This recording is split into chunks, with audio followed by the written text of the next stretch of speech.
of bank accounts of illegal workers, again, using powers that he blocked, Mr. Speaker. Order. Mr. Trump, do you want that early cup of tea, or are you going to be a little bit more silent, Prime Minister? And, Mr. Speaker, as I said, we have worked through a record number of cases and returned a record number of people back to where they've come. All of that is a plan that is working, and we can see that it's working because the numbers of people coming to this country are down by over a third, Mr. Speaker. But again, it is a bit rich to hear him in here pretending that he cares about how we actually stop the boats when he's been crystal clear. He's been crystal clear and said that even if the plan is working to reduce the numbers, he would still scrap it, Mr. Speaker. It's because he has no values, no conviction and no plan. It is back to square one.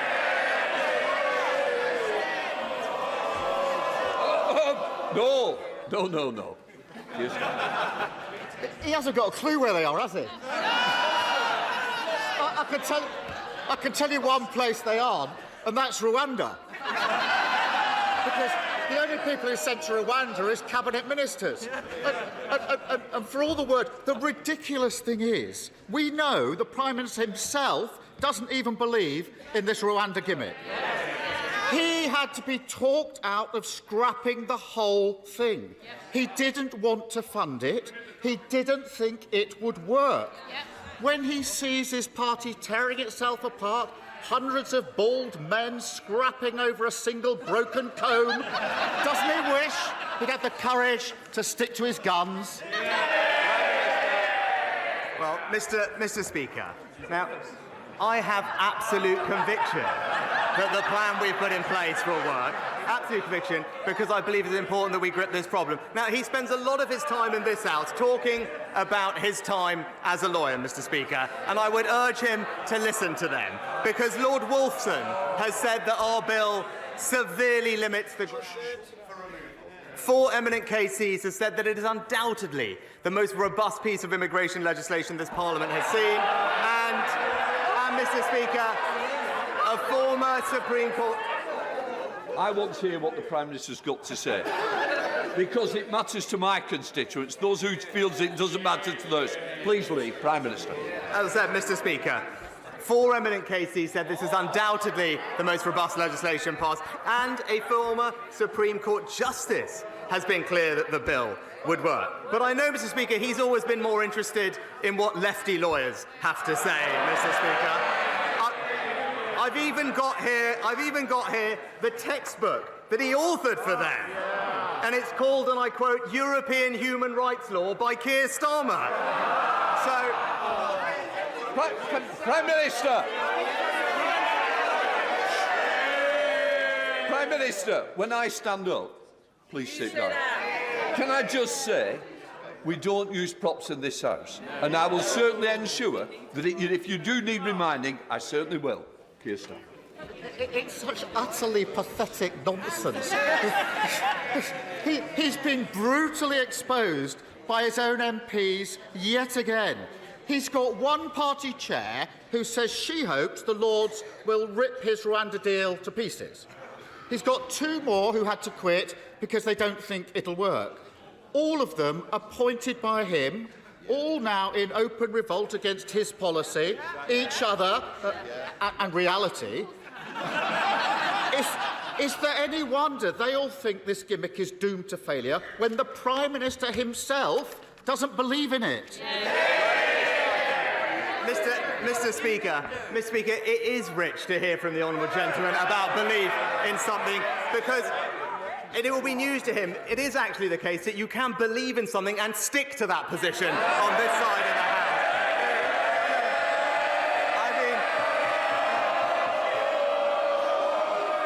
I will say to this side. Oh, hello. Somebody's jumping in from over. Can I just say it's very important. It's an important day. People want to know what's going on. So I want my constituents, just like yours, to hear what the Prime Minister's got to say. Prime Minister.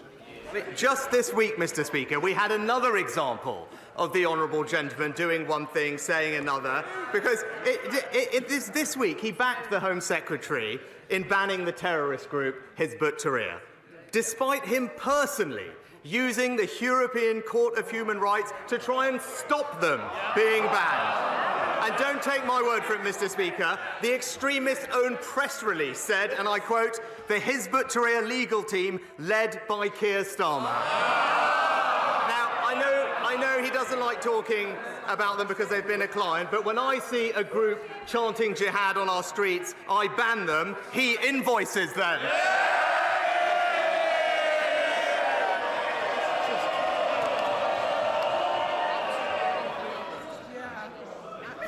Because there's 8 questions that I think some of you may want.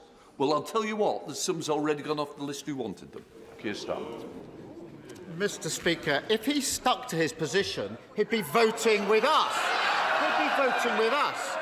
His former Home Secretary says the plan won't work.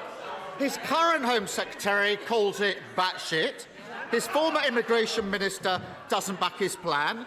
Even the Prime Minister himself doesn't believe in it.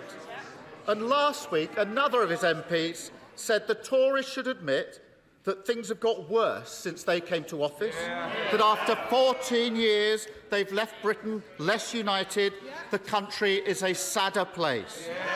If the Prime Minister can't even persuade his own MPs that it's worth supporting him, if he himself doesn't even believe in his own policies, why on earth should anyone else think differently?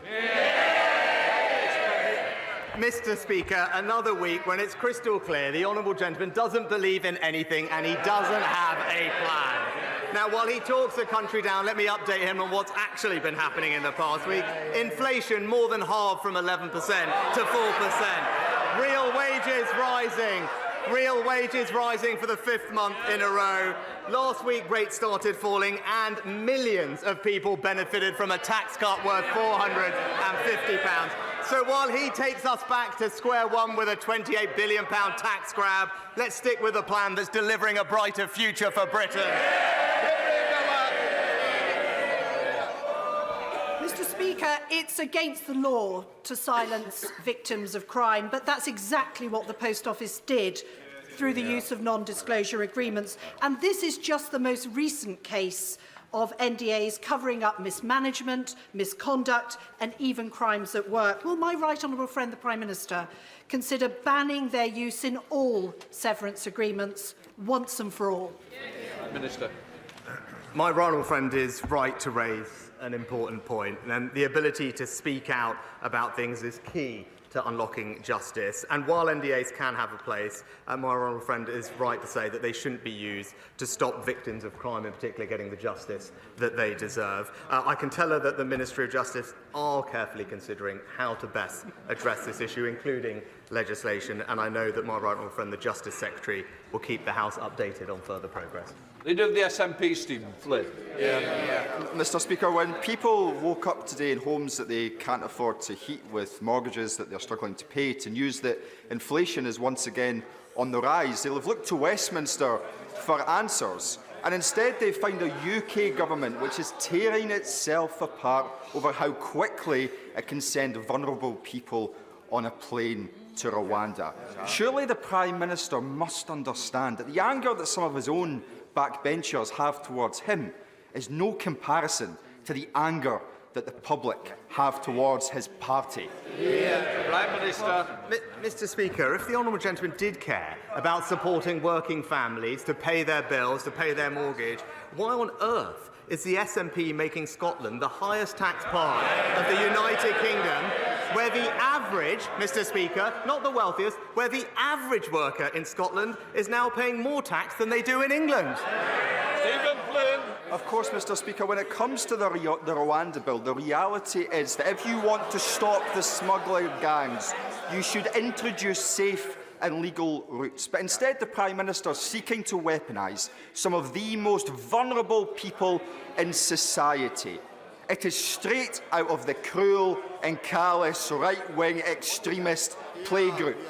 His time in office is fast approaching its conclusion. Does he seriously want this to be his legacy? Prime Minister. Well, Mr. Speaker, as I said, it is important that we stop the boats because illegal migration is simply not fair, Mr. Speaker. It's not right that some people jump the queue that they take away our resources to help those who are the most compassionate, that need our most help, and, by the way, Mr. Speaker, are exploited by gangs, and many of them lose their lives making these dangerous crossings. So I completely disagree with the honourable gentleman. The fair and the compassionate thing to do is to break these criminal gangs, and that's why we're going to stop the boats. Russell. Thank you, Mr. Speaker. Unexpectedly, 5 months ago, I had a heart attack. And thanks to the swift action of the NHS emergency services, it was caught early. So one stent operation later, I was on a swift path to rehabilitation and recovery, and stand here today, fighting fit and a bit lighter too. So along with encouraging everyone to visit the British Heart Foundation website to understand the early warning signs and get fantastic resources to help them, would the Prime Minister also join me in personally thanking everyone who helped to save my life and help me recover, including the East of England Ambulance Service, the teams at Watford General and Harefield Hospital, the cardiac rehabilitation teams, and everyone who supported me, especially my family and my team, some of whom are in the gallery today, who helped ensure that I continue to deliver for the great people of Watford. I thank my honourable friend for sharing his story, and I know the whole House will be delighted to hear that he's made a swift recovery. We all wish him good health for the future as he resumes his excellent campaigning on behalf of his constituents in Watford. And I also join him in thanking our fantastic NHS staff for the life-saving work that they do up and down the country. We're backing them with record resources, from our doctors to our ambulance service. We are all in this House truly grateful for what they do. Caroline Lucas. Thank you very much, Mr. Speaker. Until the UK government calls for an immediate ceasefire, it is complicit in the horrors in Gaza. Not my words, but those of the head of Oxfam, who, like every single agency trying to operate on the ground, is clear that aid can't be effectively delivered while fighting continues. More UK aid is, of course, welcome, but even when it does get through, it can result in what one Palestinian aid worker calls bombing us on full stomachs. 24,000 people have already been killed. So can he tell us what will it take for him to back a permanent bilateral ceasefire? Mr. Speaker, of course we want to see a peaceful resolution to this conflict as soon as possible. A sustainable, permanent ceasefire with an end to the destruction, fighting and loss of life, release of hostages and no resumption of hostilities would of course be the best way forward. But in order to achieve that, a number of things need to happen. Hamas would have to agree to release all the hostages. Hamas would no longer have to be in charge of Gaza, and the threat of more rocket attacks from Hamas into Israel would have to end. And the Palestinian Authority, boosted with assistance, would need to return to Gaza in order to provide governance and aid. That is the sustainable ceasefire that we will work very hard to bring about. Nick Fletcher. Thank you, Mr. Speaker. Mr. Speaker, today I was unsure whether to raise a national issue, such as the desperate need for a Minister for Men, or a local issue, such as Doncaster's need for a new hospital or Edlington for a new leisure centre. But I thought the best thing I could do is ask the Prime Minister to come and have a tour of Doncaster. And while I'm showing him around my hometown, I can press the need for a Minister for Men, I can show him the site for a new hospital, and I can introduce him to the people of Edlington so he can discuss their new leisure centre. So will the Prime Minister accept my invitation? Well, thanks to my honourable friend's fantastic campaigning on behalf of his constituents. Doncaster City Council has received, I think, more than £80 million in levelling up funding to support its regeneration products. And most recently, Doncaster has been awarded £20 million in our long-term plan for towns over the next 10 years, which I know he is working very hard to make sure is prioritised for local people. I would be delighted to discuss those projects and his other ideas when I come and visit him as soon as my diary allows. Julie Elliott. Thank you, Mr. Speaker. 71% of requests for funding from the Community Ownership Fund aimed at saving libraries, pubs and village halls have been rejected since 2021. It pits communities against each other and does nothing to address the underlying causes that have led to the loss of these much-loved assets. When will the government offer more than a simple sticking plaster for our towns, high streets and communities? Prime Minister. Well, Mr. Speaker, I set up the Community Ownership Fund when I was Chancellor, and it is doing fantastic work, funding hundreds of projects across the country, including, I believe, one in the Honourable Lady's own constituency, the Back on the Map scheme. It is there to support local communities to take over assets, whether it's pubs, village halls or other community assets, and it's doing a fantastic job. It's right that there's a competitive process because we want to make sure that that money is deployed in the areas where it can make the most difference. Greg Smith. Thank you, Mr. Speaker. Overcrowding on Chiltern railways has become a daily misery for commuters from stations like Haddenham and Tame Parkway and Princes Risborough in my constituency, the root cause of which is an ageing fleet constantly breaking down and shorter trains having to be run. There are proposals on the table for both short-term additional capacity and long-term fleet renewal. So will my honourable friend, the Prime Minister, instruct the Department for Transport to fast-track those proposals so we can end overcrowding on Chiltern? Prime Minister. And I agree with my honourable friend that the performance on Chiltern hasn't been good enough in recent times. I know that Chiltern have recently begun engagement with the rolling stock leasing market, which will help reduce overcrowding, but also together with DfT, they're looking at providing additional capacity at peak times. So I know my honourable friend, the Rail Minister, will ensure that these plans continue to progress and keep my honourable friend updated. Patrick Reddy. Thank you, Mr. Speaker. What exactly is it about the prospect of deportation to Rwanda that makes the government think it will be such a deterrent to asylum seekers? Does it think that life in Rwanda is somehow less comfortable, less secure, less safe than it is here in the United Kingdom? What does the government think is wrong with Rwanda that means asylum seekers won't want to live there? Speaker, it's not that there's anything wrong with it, it's just that it's not the United Kingdom, Mr. Speaker. And I have to point out to the honourable gentleman that deterrence works. We know that it works because our scheme with Albania has ensured a 90% reduction in arrivals from that country. To Therese Coffey. Mr. Speaker, I know my right honourable friend the Prime Minister is committed to energy security and the development of renewables, as am I, and that's why Sizewell C started a DCO this week. However, there are plenty of other developments which are happening on greenfield sites where CPOs are planned to be used by National Grid to plough up farming fields used for food but also tree production as well, when there are brownfield sites already available connected to the network.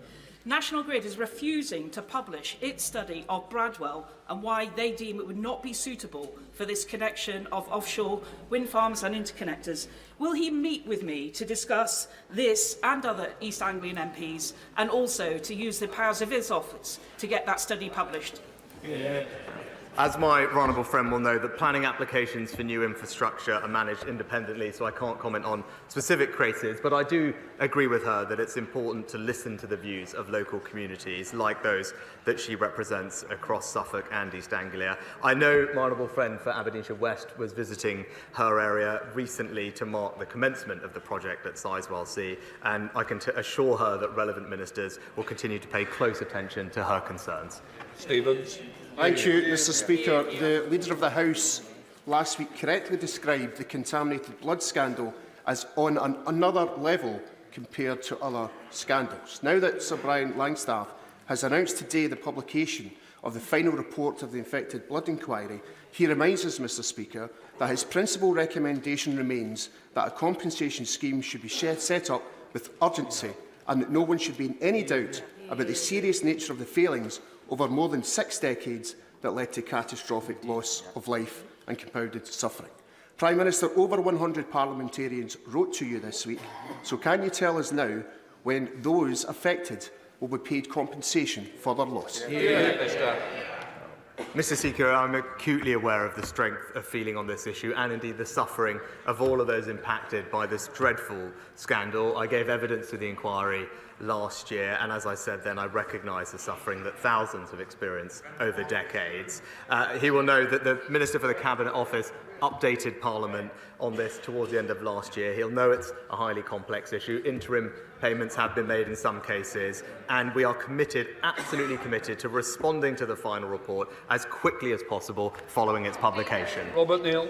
Mr. Speaker, last week, Conservative-controlled Bromley Council's children's services were rated outstanding by Ofsted in all 4 areas of inspection. Only the 3rd time that has happened under the current framework. Will he join me in congratulating the officers and members of Bromley Council, and perhaps even visit Bromley and see our new cost-saving civic centre? Well, perhaps not quite on my way to Doncaster, but I'll bear it in mind. But can I join my honourable friend in paying tribute to Bromley Council and all the officers involved in providing what is an incredibly important service in their local community and looking after some of the most vulnerable children in our society. They all deserve our thanks and our praise for their brilliant efforts.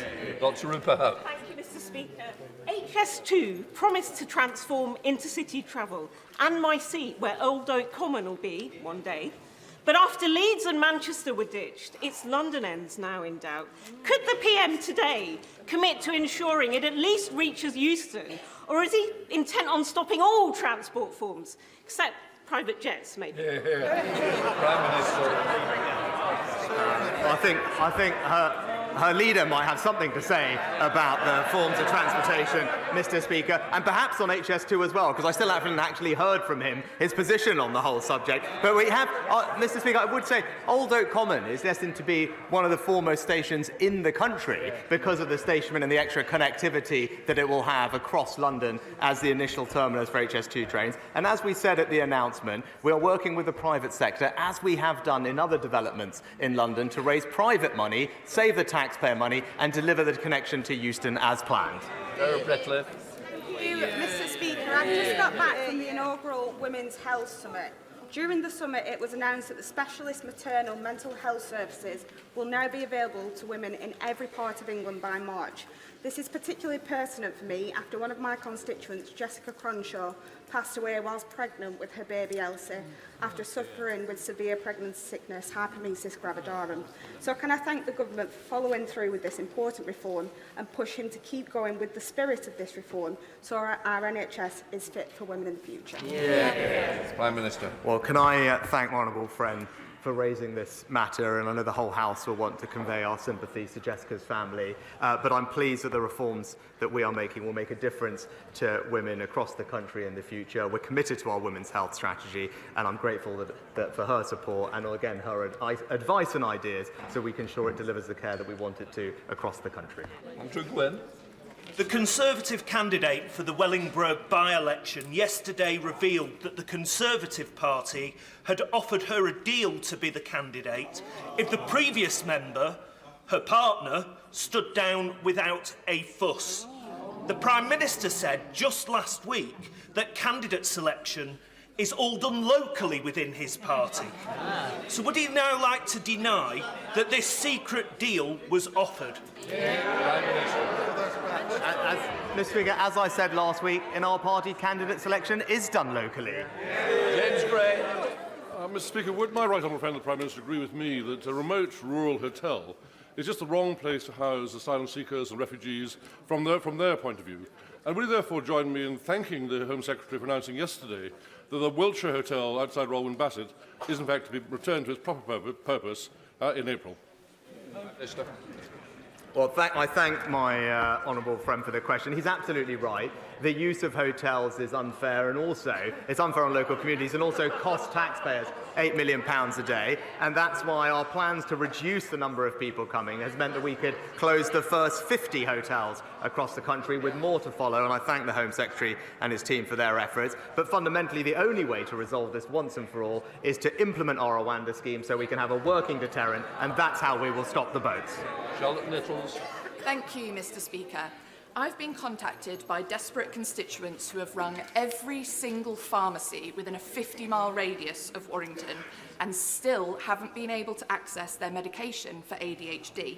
This has been going on for months and isn't just a Warrington issue. Pharmacists are calling it the worst shortage ever seen, with only 11% of people able to access their full dose this month. And ADHD UK have called the government's response pathetic. They're right, aren't they?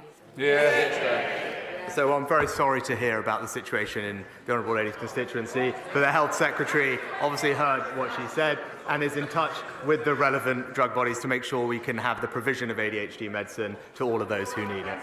Tom Hunt.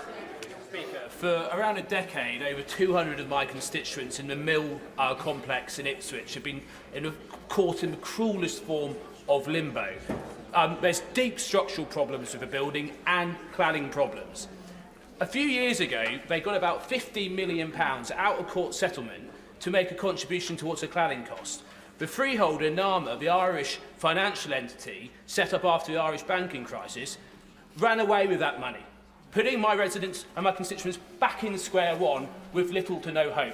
Will the Prime Minister talk to the Irish tea shop to raise this immoral case and also meet with me to discuss a way forward for my constituents, who I meet with every week? Prime Minister. Well, I'm very sorry to hear about my honourable friend's case, but I'll ensure that the government looks into the details and gets back to him in shortest order about how we can support him and his constituents.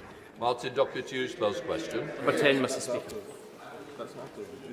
Mr. Speaker, I have repeatedly expressed my commitment to joint working with the First Minister of Scotland to deliver for the people across the country.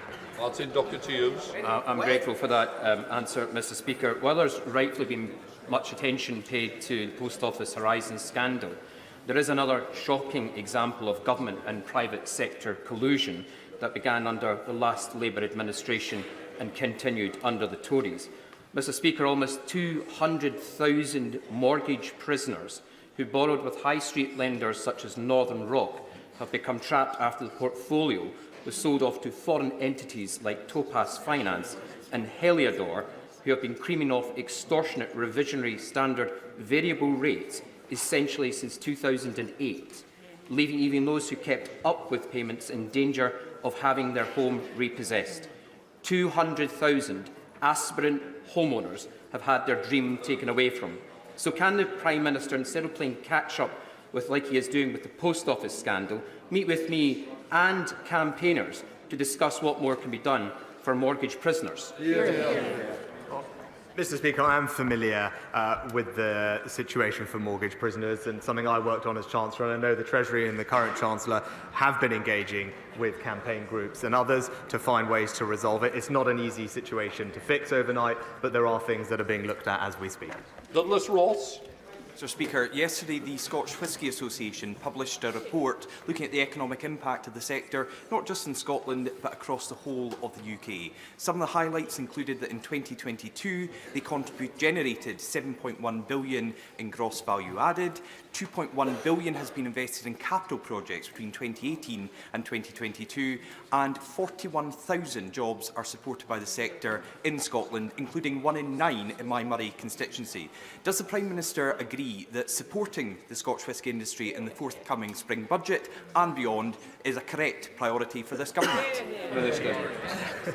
Well, my honourable friend is a superb ambassador for Murray and for Scotch whisky, and he's right, it's a hugely successful export industry that supports tens of thousands of skilled jobs across Scotland. I won't obviously tread on the Chancellor's toes about future budgets, but I am proud of this government's track record in supporting the industry, having removed US tariffs on Scotch whisky, reduced tariffs and deals with countries like Morocco and Argentina, and also supporting the sector's interest in our FTAs with Australia, New Zealand, and most recently with CPTPP.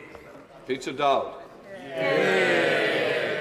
Mr. Speaker, the Prime Minister has been very keen to take credit for falling inflation in previous months. Will he now take responsibility for today's rise? Mr. Speaker, inflation was over 11% when I got this job. Inflation today is 4%, Mr. Speaker. In common with the US, France, Germany, all countries have seen a mild tick-up in December. All countries have. But the crucial thing is that inflation has been more than halved, delivered ahead of schedule, and that is having an enormous benefit to families up and down the country. benefit that would be reversed by his party's plan to saddle them with £28 billion of tax rises.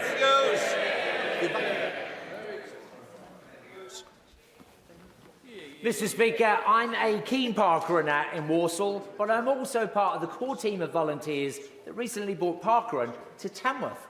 So in the 20th anniversary year of parkrun, will the Prime Minister join me in encouraging other towns that don't yet have a parkrun to get one? Prime Minister. Well, it's great to hear that my honourable friend is an avid park runner, and I thank him for actually volunteering so that the people of Tamworth can enjoy one too. I completely agree with him. When I had more time, I was a regular at the North Allerton Park Run and the Junior Park Run as well, which I recommend for those with children. It is a fantastic and accessible way to get people moving, and I join him in encouraging everyone to get involved in his local area and beyond. Daisy Cooper. Thank you, Mr. Speaker. At the last general election, residents in West Hertfordshire were promised a new hospital, but we are still waiting for the green light and having to put up with broken lifts and overly crowded treatment wards. In other parts of the country, there are entire hospital buildings that have had to be closed down, like the one in Stepping Hill in Stockport, because they are structurally unsafe.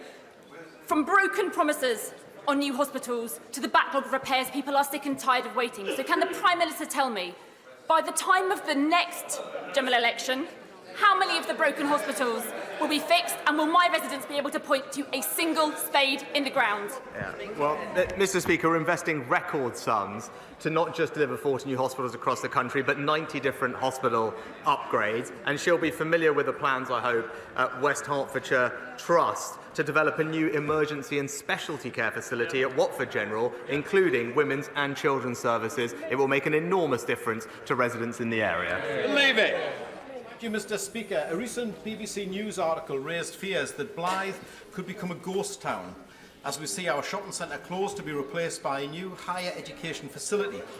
Residents are right to be concerned, and I have personally seen decades of Labour neglect and decline in our town. And I really have. But this Conservative government has invested hundreds of millions of pounds to level up my constituency with spades in the ground as I speak here in the House of Commons. Can my right honourable friend assure me that the rebirth of our towns will continue as a key focus of this Conservative government? Well, my honourable friend is absolutely right, and I commend him for being such a strong advocate for Blythe. And nearly half of the recent Towns Fund has been distributed to northern regions in England to level up constituencies like his own. And that is the difference. As he said, after years, if not decades, of neglect under the party opposite, it's this government that is levelling up across our country. Final question, Ian Mans. I'm very grateful, Mr. Speaker. In June 2022, to some fanfare, the government announced the approval of £41 million for a package of works for the restoration of the Tyne Bridge, which is the route of the A167, the old A1, and it connects Gateshead with Newcastle city centre, and is instantly recognisable around the world as an emblem of Tyneside. However, the funding is still awaiting sign-off within the Department of Transport, and work cannot progress. So given the scale and the complexity of the work that's required, and the significant additional cost implications if funding doesn't come forward, can we actually have the money, please, to get on with the work so that the bridge will be ready for its centenary celebrations in 2028? Well, Mr. Speaker, I'll ensure that the relevant minister gets back to him with an update on the project, and I'm pleased not just investing in that project in his area, but also following on from the last question, I know his area has received levelling up funding worth £20 million to help transform the visitor economy in Gateshead. Yet more example of this government investing to level up across the north and across the country. That completes Prime Minister's questions.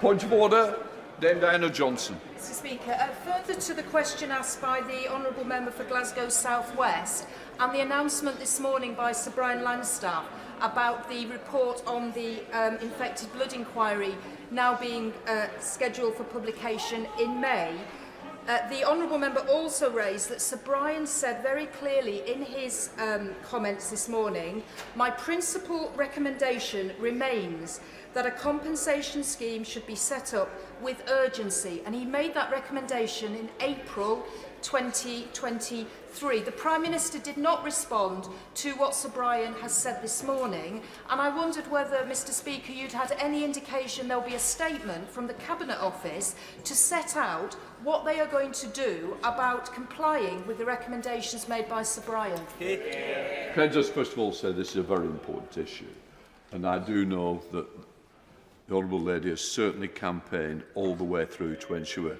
that people are recognise the suffering they've had and the tragedies within those families.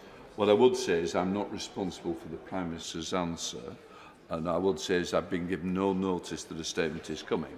But what I do know, and I can be rest assured, that the Honourable Lady will not stop at the question she's just asked, but she will pursue it through other avenues to ensure that the question she asked is answered somewhere. Right. We now come to presentation of bills. Tim Farron. Outdoor Education Bill. Second reading what day? Friday, 21st of June, sir. Friday the 21st of June. Okay, Tim, thank you. Right, we come to the 10-minute rule motion.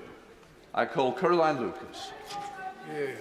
Thank you very much, Mr Speaker. I beg to move that leave be given to bring in a bill to establish the right to breathe clean air, to require the Secretary of State to achieve and maintain clean air in England, to involve the UK Health Security Agency in setting and reviewing pollutants and their limits, to enhance the powers, duties and functions of various agencies and authorities in relation to air pollution, to establish the Citizens' Commission for Clean Air with powers to institute or intervene in legal proceedings, and to require the Secretary of State and the relevant national authorities to apply environmental principles in carrying out their duties under this Act and the Clean Air enactments, and for connected purposes. Madam Deputy Speaker, in 2013, the life of 9-year-old Ella Roberta Adukisi-Deborah was tragically cut short when she suffered a fatal asthma attack. Ella lived close to the heavily congested South Circular in Lewisham, and following an inquest in 2020, she became the first person to have air pollution listed on her death certificate, with the coroner, Philip Barlow, concluding that, and I quote, Ella died of asthma contributed to by exposure to excessive air pollution. Next week would have been Ella's 20th birthday, and I know that all of our thoughts will be with her family at this time. I'd also like to pay tribute to Ella's mum, Rosamond, who's in the public gallery today, for her incredible campaigning on air pollution, and to express my personal thanks to her for allowing this bill to be called Ella's Law in memory of her daughter. It's an honour to be able to present it in the House today. Madam Deputy Speaker, this bill is needed because, simply put, the state of our filthy air is a public health emergency. Air pollution is associated with conditions like asthma, heart disease and cancer, and has been shown to impact our mental health too, leading to an increased risk of schizophrenia, depression and anxiety. Its impacts aren't equally felt, however, with those on low incomes and from black and ethnic minority backgrounds far more likely to live in polluted areas. And it's children's health that's affected most of all, with a study published just last week by the University of Dundee revealing an increase in under-16s admitted to hospital for respiratory problems following periods of high air pollution. A 2019 study by King's College London also showed that living within 50 metres of a busy road can stunt children's lung growth by up to 14%. And for context, it's estimated that in London, 1/3 of the population, around 3 million people, live near to a busy road.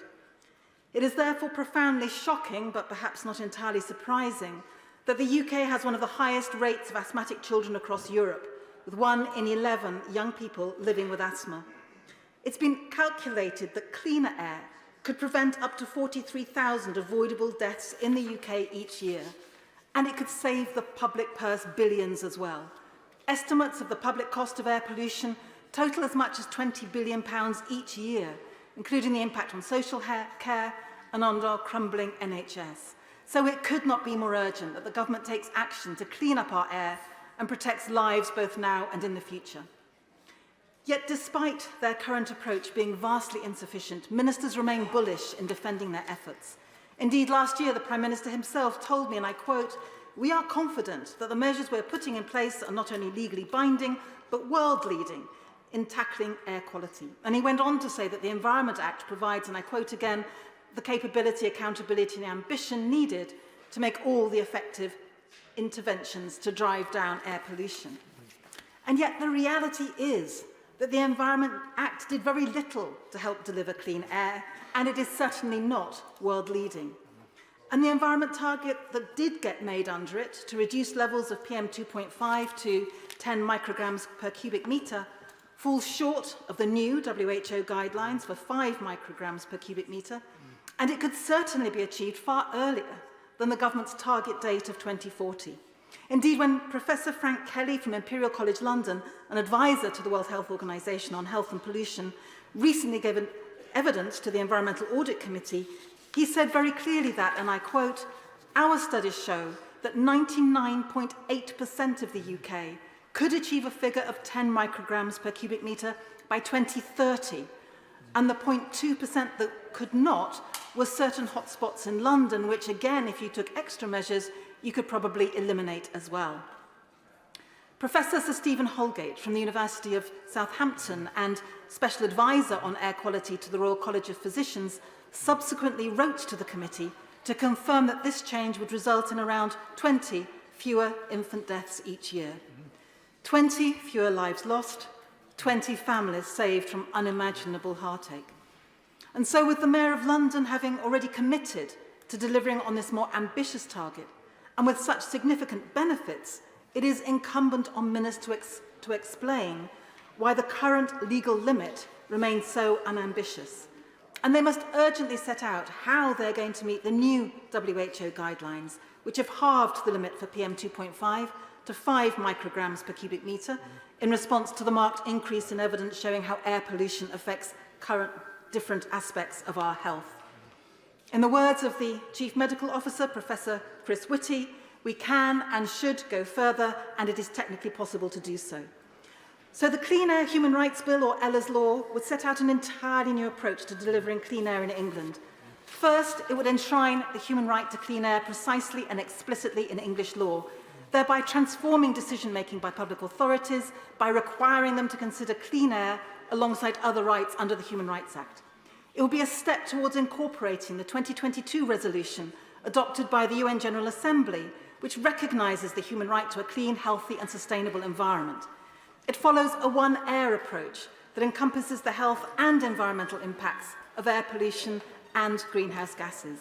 And it would set standards based on advice from the Climate Change Committee and on the WHO's new air quality guidelines, and require the Secretary of State to achieve clean air within 5 years, with the possibility of postponement for up to a further 5 years per pollutant, subject to strict conditions.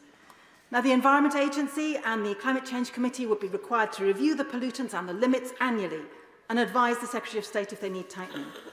The bill also covers air pollution both outdoors and indoors in public spaces and where health and safety standards apply. The tragic death of 2-year-old Awab Ishak, brought on by extensive mould in his family's flat, shone a spotlight on the significance of indoor air pollution. And whilst I welcome the prompt action which was taken by the Secretary of State for levelling up in bringing forward Awab's law, a law which should now, frankly, also be applied to the private rented sector through the Renters Reform Bill, it is very clear that legislation to address indoor air pollution must extend beyond the home too. Especially since, on average, we spend around 80% of our lives indoors, whether for work or study or leisure. And finally, in order to ensure independent scrutiny and continuous improvement, this bill would establish a Citizens' Commission for Clean Air, which would review annually the Secretary of State's compliance with the provisions of the bill and advise the Secretary of State where improvement is needed. Now, this is a bill which has already undergone significant scrutiny in the other place after my noble friend and Green Party peer, Baroness Jones of Moulscombe, topped the private members' bill ballot in the previous parliamentary session. It has already been extensively debated, amended and improved, and it received cross-party support, including from Lord Randall of Uxbridge, former Environment Advisor to the Right Honourable Member for Maidenhead when she was Prime Minister, and he said, and I quote, "We have waited too long for proper clean air legislation. I urge the Minister to back this and say that it is a golden opportunity to do something really wonderful. The government could take pride in being part of a world-beating bill." Well, Madam Deputy Speaker, I think he was absolutely right. By taking up Ella's Law, the government has a real opportunity to genuinely lead the world in tackling this pressing public health emergency, and I urge them to take it. Hear, hear. The question is that the honourable member have leave to bring in the bill. As many as are of that opinion say aye. Aye. The contrary, no. I think the ayes have it. The ayes have it. Who will prepare and bring in the bill? Barry Shearman, Leila Moran, Ian Byrne, Dan Carden, Munira Milson, and myself, Madam Deputy Speaker.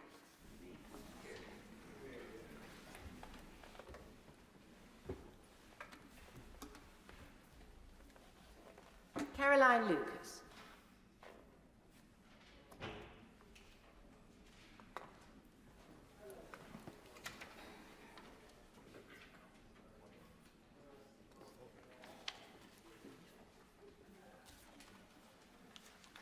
Clean Air Human Rights Bill.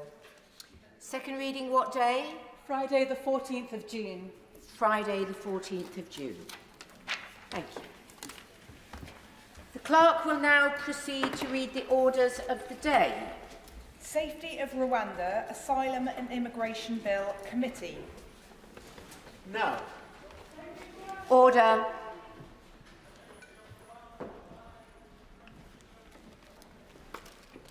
Sergeant.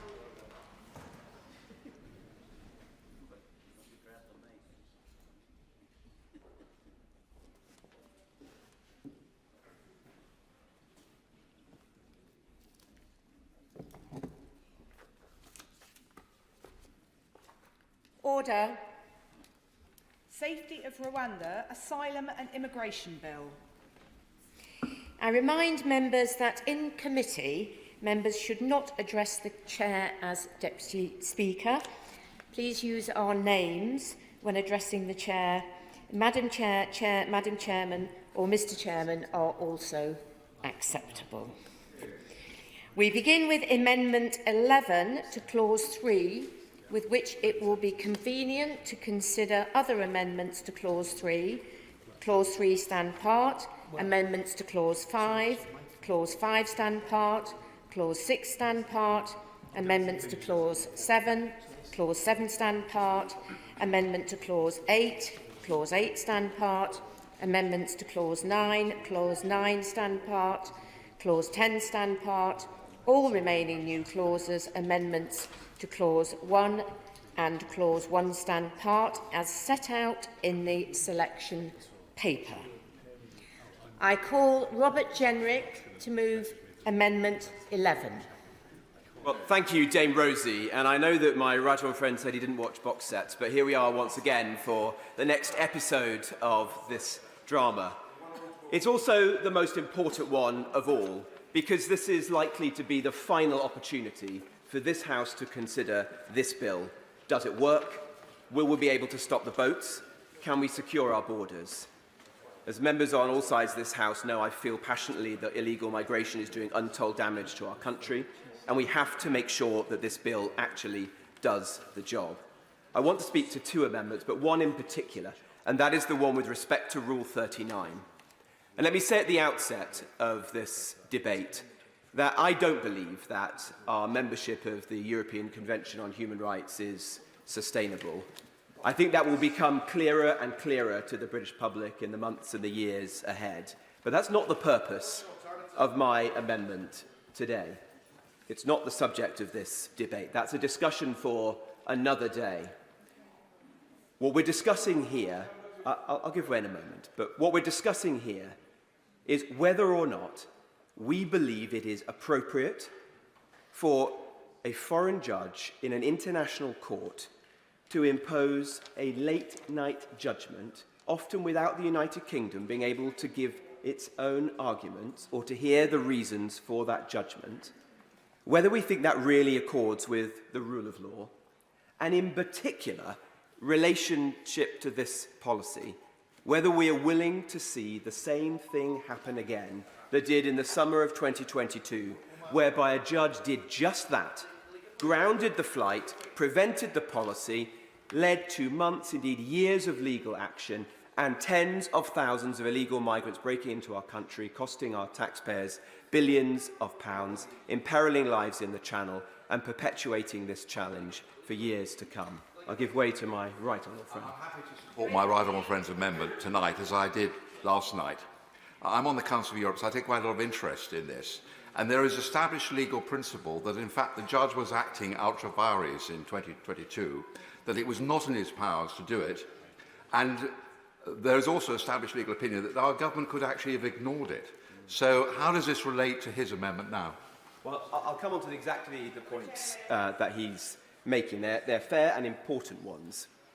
I think as night follows day, if we don't make changes in this respect, we'll find ourselves in a few months' time in exactly the same position that my right honourable friend, the member for Whittam as Home Secretary, was in the summer of 2022, whereby the Strasbourg Court will issue one, potentially many, Rule 39 interim measures.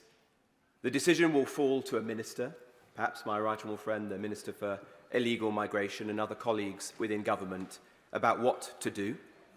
The courts will be involved, and we'll find ourselves in a very difficult, indeed intractable situation. It is, as I said before, a bit like pulling the pin out of a grenade, but not being prepared to throw it. Setting this scheme in train without knowing what you would do when this happens. It's entirely foreseeable. Let's find a way through this challenge. I'll give way in a moment. Now, to answer my right honourable friend's question and to think about the legitimate challenge that's made to those like me who make this argument or who raise this issue, you have to go back to the foundation of the court. And many of my colleagues say, well, it was great conservative and British jurists who were the authors of the European Convention on Human Rights. Why would you want to alter what they created? Well, with respect, that's a misunderstanding of what was done when the convention was founded and the treaty signed. No one signed up to the court being able to make binding injunctions. In fact, quite the opposite. This was considered at the time and was rejected. The UK, like all other signatories to the European Convention, expressly declined to give the court the power to make binding interim measures.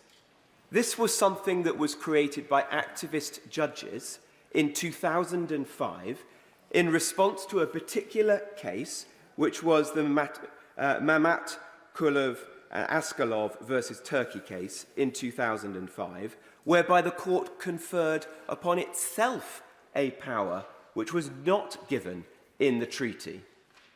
And I think it is a mistake that the United Kingdom has, by convention, gone along with this approach that the court has given itself for many years. And don't take my word for it. Take the word of many other eminent jurists and lawyers. When this very point was considered in the other place during the passage of the Illegal Migration Act, a point not dissimilar to the one that I'm making, but I won't put words into their lordships' mouths, was made by the noble Lord Sandhurst, the noble Lord Fuchs, the noble Lord Wolfe, and in a foreword to an important piece related to this, the noble and learned Lord Sumption has made a similar and very important point. In fact, the professor of international law at the University of Oxford, Professor Richard Eakins, that many of us respect highly, has said that to change this approach is not to breach the rule of law, it's to defend the rule of law, because we as signatories of the European Convention expressly objected to this approach And this has been conferred by activist judges outside of the rule of law, and we shouldn't be following through this. I'll give way to the honourable member because he was first in the queue. Very grateful to the honourable gentleman, and I will say at least he has the strength in being vocal about what he actually believes, which is a lot more than many on that side. And he's made it clear that in his view he could not care less about what European conventions on human rights say. Will he go further and actually openly say that there is one purpose of this vile, dangerous, inhumane bill, which is to flout international law, and that that side couldn't care less about human rights of the most vulnerable individuals? But I can't say I'm surprised that the honourable gentleman sinks to those depths and doesn't present a proper legal argument in response, because if he'd been listening to me, I didn't say anything of the sort. The case that I'm advancing is far from undermining the European Convention on Human Rights, and there are many who might wish to leave it. We're defending the original intent of the European Convention on Human Rights and the rule of law, because I don't think that it is sustainable for activist judges in Strasbourg to bend and change the original intent of the signatories of that convention in ways that they would never have accepted and invent new powers. I want us to defend the rule of law, and in this case, that is best defended by saying that interim measures from the European Court are not binding on the UK, either on the domestic plane or upon our ministers. And it is better that we return simply to the position that we were in as a country before 2005. In fact, I think most of that was under a Labour government. I'll give way to the honourable member. The Foreign Minister for giving way. I just wonder, is this British exceptionalism? Is the case that he's making that the ECHR should only no longer apply to the UK, or is he saying that it's not fit for purpose across the board and should be scrapped entirely? As if we're having a bit of a dialogue over the deaf here, because that's not what I said at all. I said that the debate about the European Convention is for another day. But what he is saying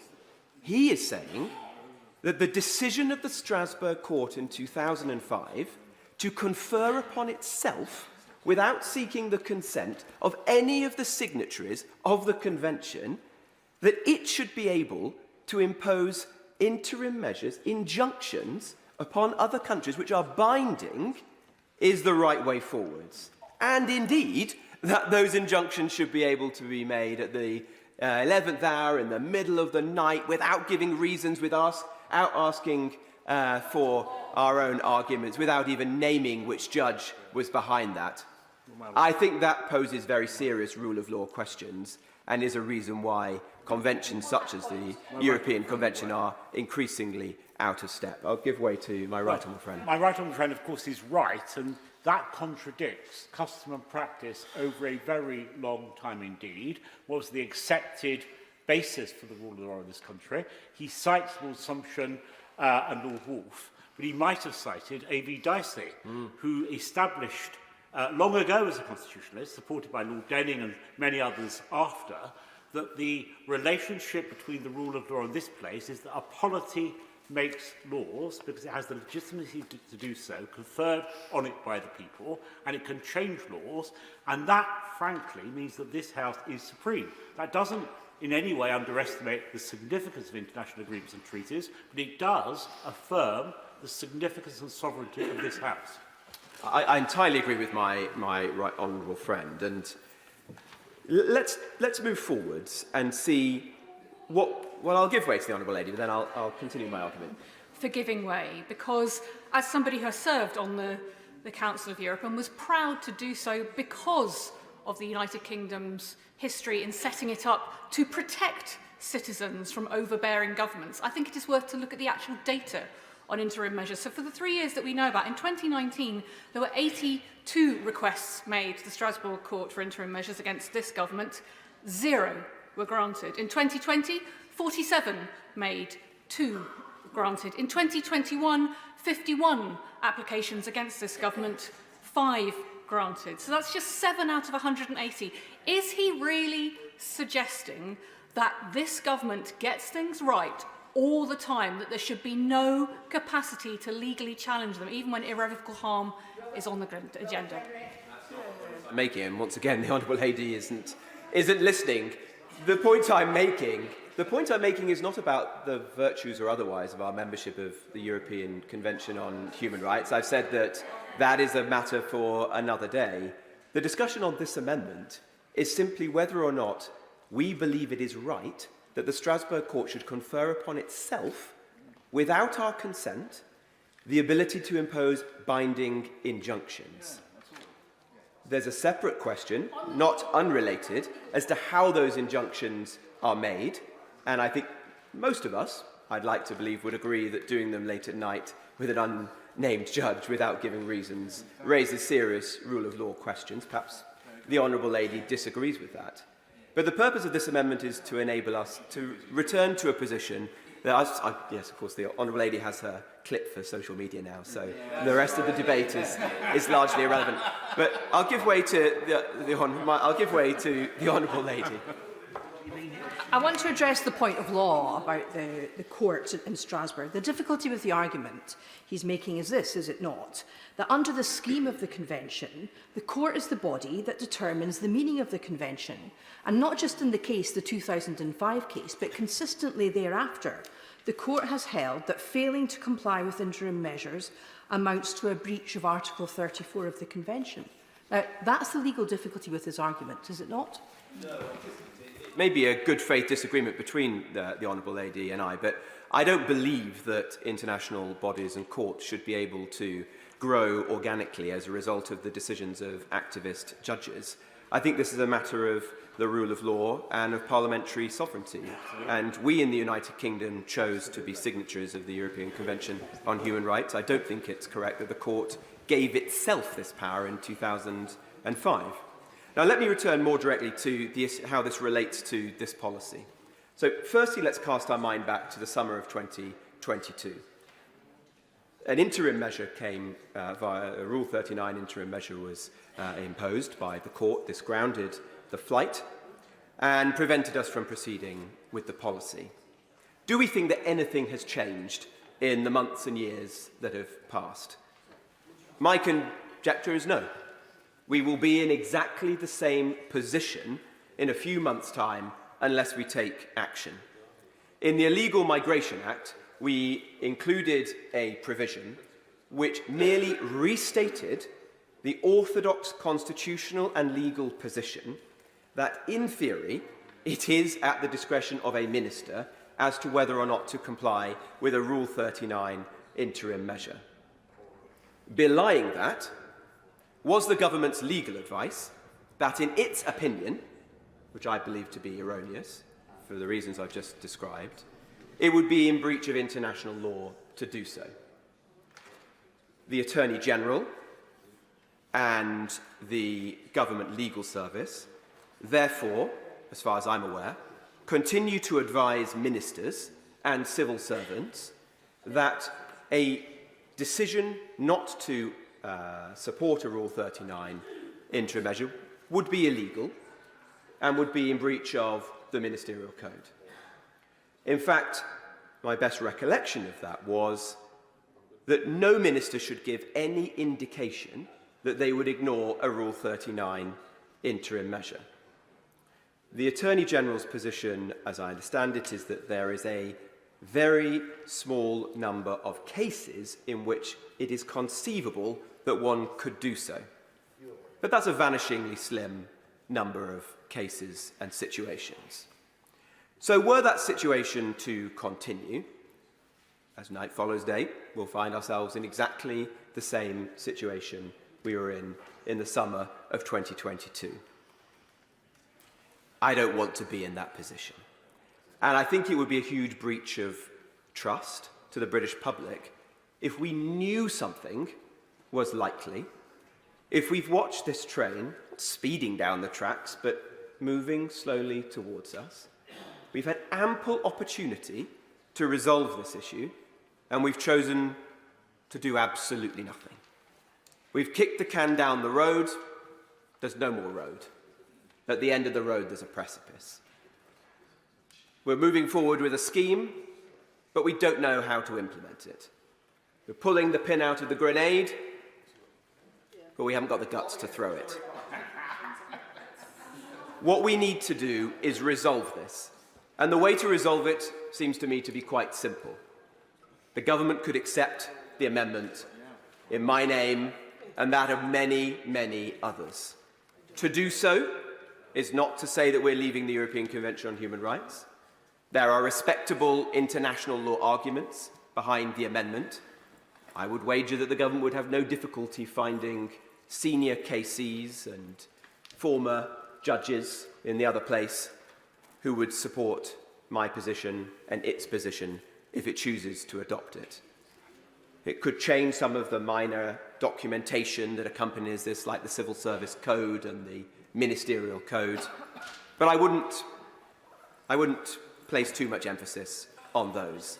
At the end of the day, this isn't about civil servants. This is about ministers, and it's about the law. I think a good captain doesn't blame his sailors. It's on us. We have the power to fix this, and we have the responsibility. So let's use the opportunity we have today with the amendment that we've brought forward to resolve this. Or else, we will be here in 2 months' time. The Strasbourg Court will impose a Rule 39. The government will be scrambling around how to resolve this. And the government will have no one else to blame. I'm here to help the government to ensure this policy works, because I, like everyone, at least on this side of the House, believes passionately that we have to make this policy work and to stop the boats. So I strongly encourage my right honourable friend, and indeed the Prime Minister, to support the amendment in my name and that of many others, and encourage everyone else on all sides of this House who share my determination to fix this problem to do exactly the same. The question is that Amendment 11 be made. Shadow Minister Stephen Kinnock. Thank you very much indeed, Madam Chair. It's a pleasure to serve under your chairship again today. So here we go again. Day 2 of committee stage of the third asylum bill in less than 2 years, and day 643 perhaps of the Rwanda psychodrama that the Conservative Party continues to inflict on our weary and baffled nation. And let's not forget that this whole saga started off as Operation Save Big Dog, Madam Chair. That desperate and thankfully doomed attempt to save the skin of Boris Johnson. But then, for some bizarre reason known only to the benches opposite, it didn't fade away once Mr. Johnson exited stage right. No, quite the opposite took place. Instead, it took a life of its own. It evolved into an article of faith for the Conservative Party, a purity test that has come to define whether or not you're a true believer.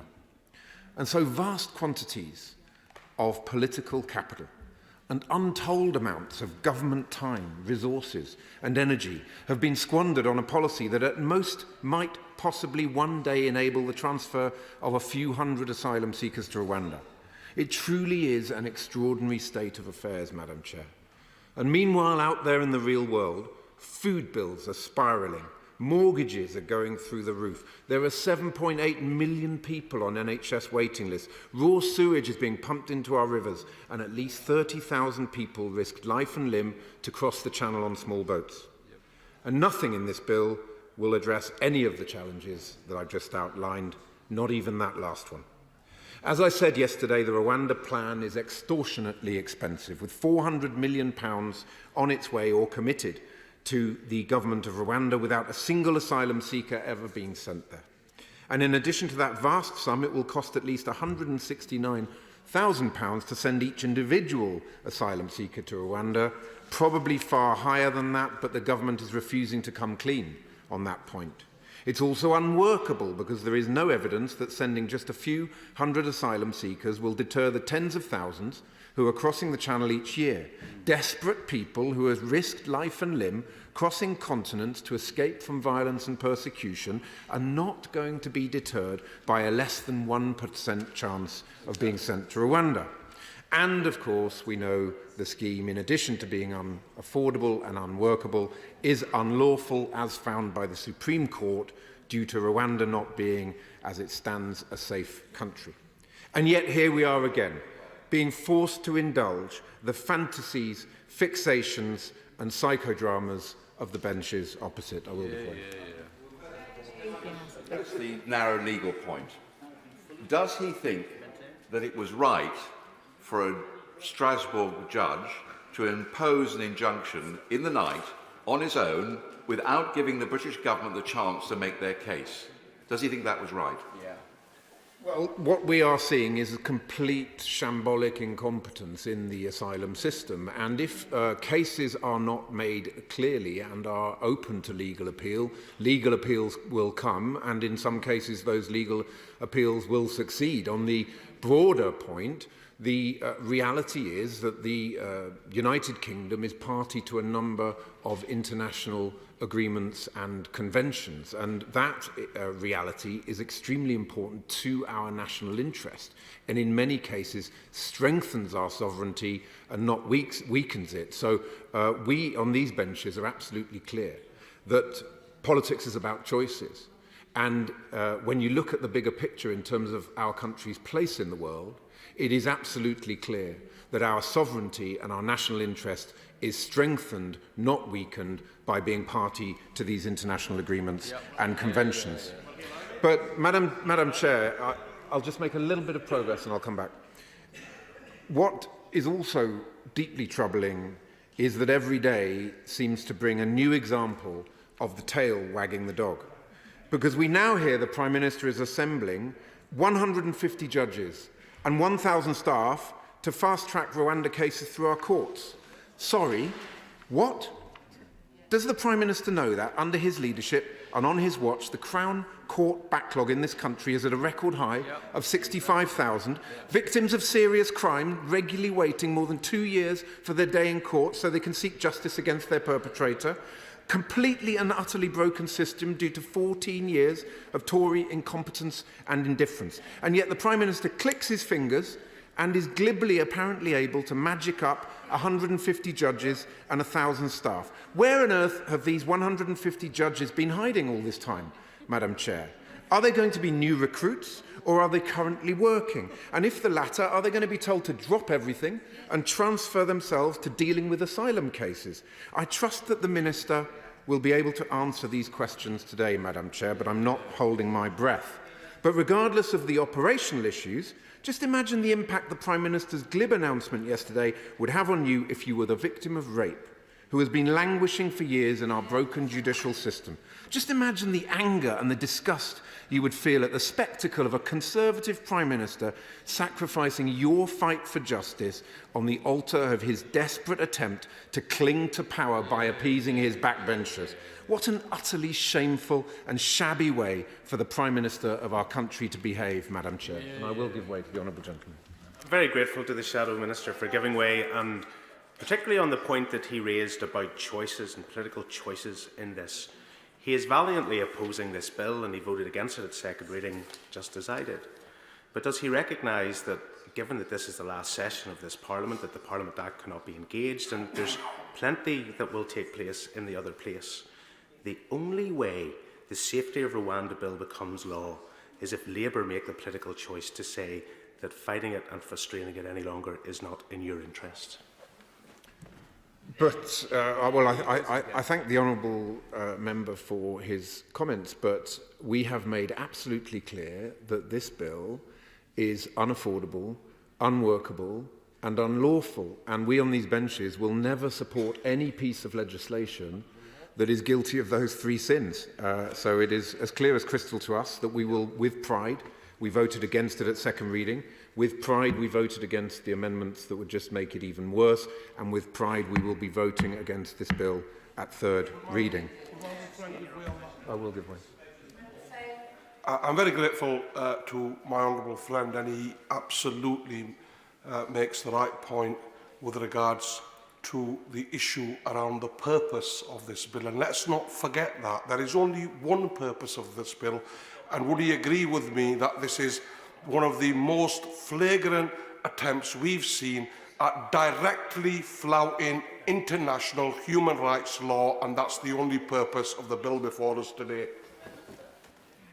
I thank my honourable friend for that powerful intervention. It is a bit difficult to determine what the true purpose of the bill is these days because it has become, I think, embroiled in various Tory internal wars and fights in terms of the factions. It's become embroiled in certain people's leadership ambitions, I think.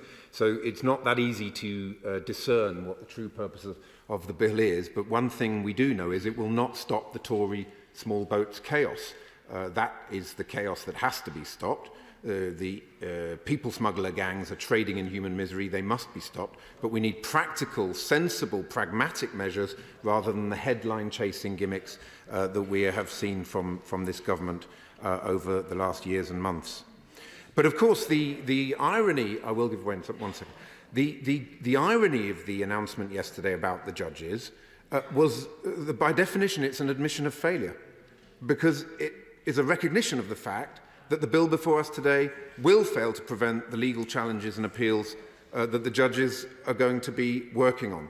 So the Prime Minister's announcement yesterday was also further evidence of the profoundly troubling way in which this government is prepared to disregard and disrespect our judiciary.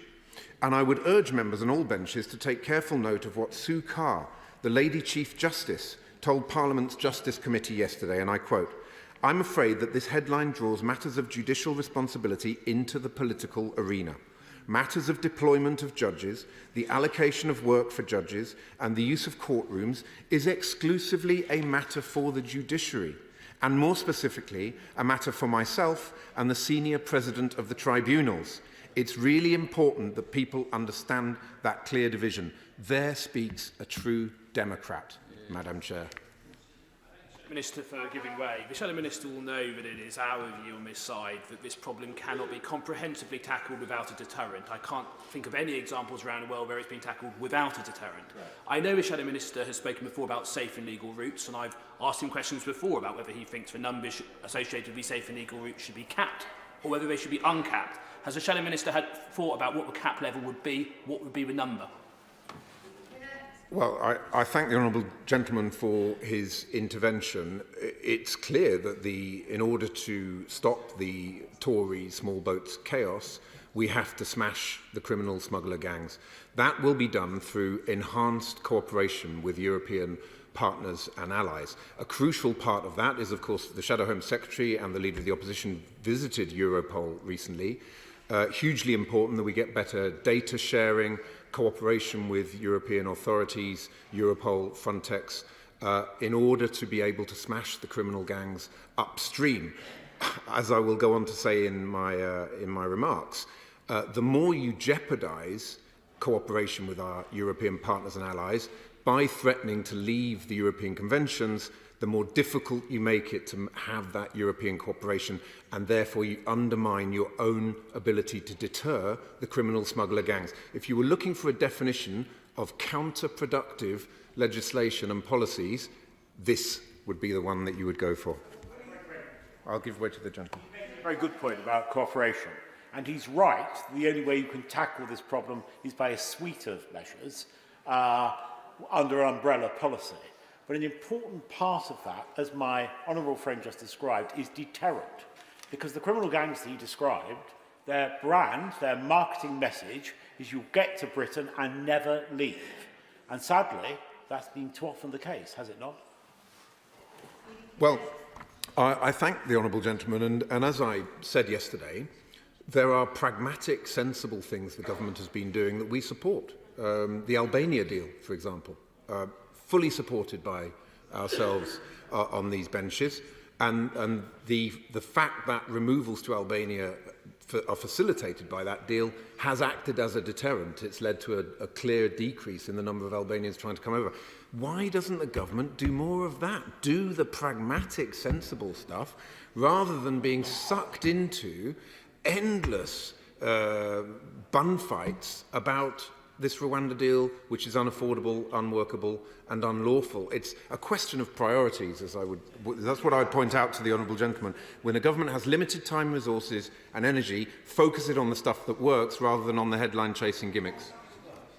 The mantra has been clear for many months from the benches opposite, including himself, about the need for safe and legal routes. So can we have some indication of what the level of safe and illegal routes would be to address the problem? And I put it to him, as soon as that cap is reached, the rest will come by boat unless there is a deterrent. Well, in terms of safe and legal routes, what I would look at is, as a priority, things like the Afghan scheme, which is completely and utterly broken. We've seen ARAP collapsed, we've seen ACRS never really working. Which is the nationality that is always in the top 3 or 4 nationalities crossing the Channel? It's the Afghans. So I think what we need to do is make sure we get the schemes that are currently in place working properly, and then we need to look at international cooperation, working with our European partners and allies, and creating a dynamic whereby the United Kingdom does its bit as part of ensuring that those who are trying to cross the Channel on small boats do not do so. Okay.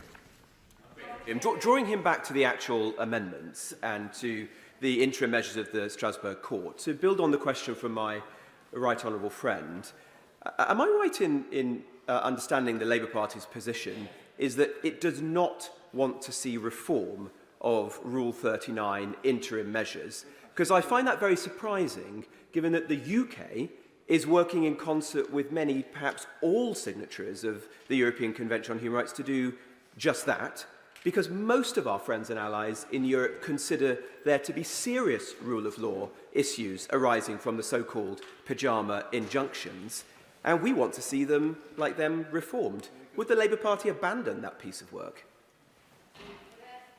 Everything that we do when, as I hope, we enter government will be based on the test. Is it affordable, is it workable, and is it legal? The legal piece has to be based on compliance with our international legal obligations. However, if you cherish something, you also have to be prepared to be open to changing it, to improving it. And it is clear that a global conversation is required about the immigration position in which we find ourselves.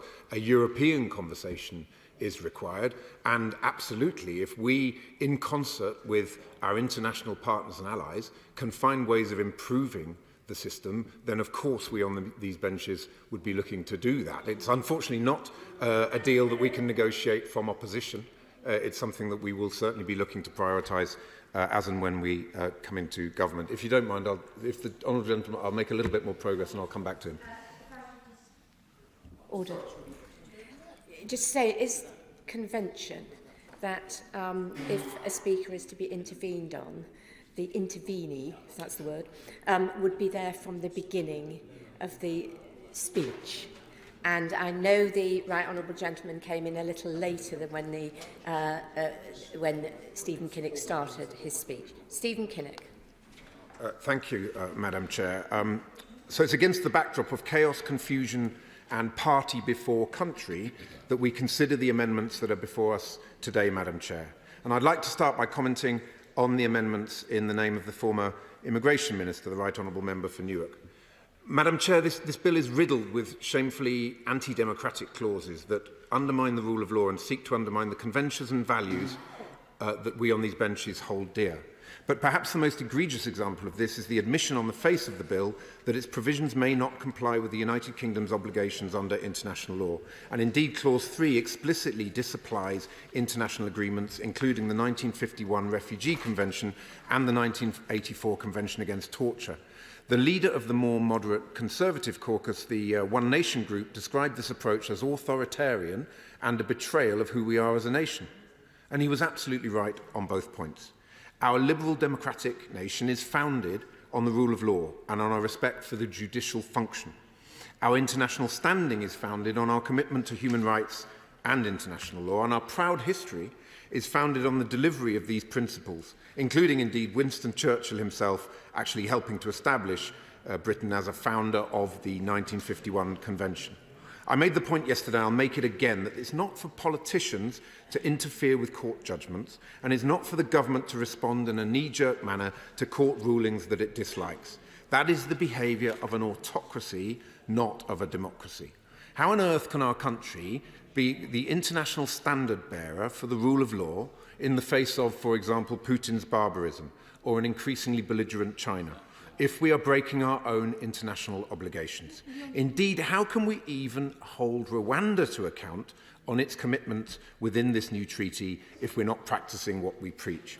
And then there is the real and present danger that this bill represents in terms of the international agreements that Britain is party to, all of which are central to our national interest. I thank the gentleman for giving way. Those who are worried about social media may also find it useful to use their phones in the chamber to double-check those international obligations, and indeed the original text of the European Court of Human Rights that says explicitly the high undertaking parties agree to abide by the decision of the court in any case to which they are parties. From the start, it was intended that there was a check and court. I listened to the gentleman opposite. I hope he will accord the same respect and courtesy to me. Does the member agree with me that from the start it was envisaged it was an important check and balance to involve the courts in decision-making? Well, my honourable friend makes a very good point, and I think, as we've also seen in the letter that Nathalie Loiseau has sent to her about the potential risks that there are to the Trade and Cooperation Agreement and a range of other commitments, it is absolutely clear that it is in our national interest to pool our sovereignty with other nations through these conventions in order to strengthen our own national sovereignty, and I agree absolutely with her on that point.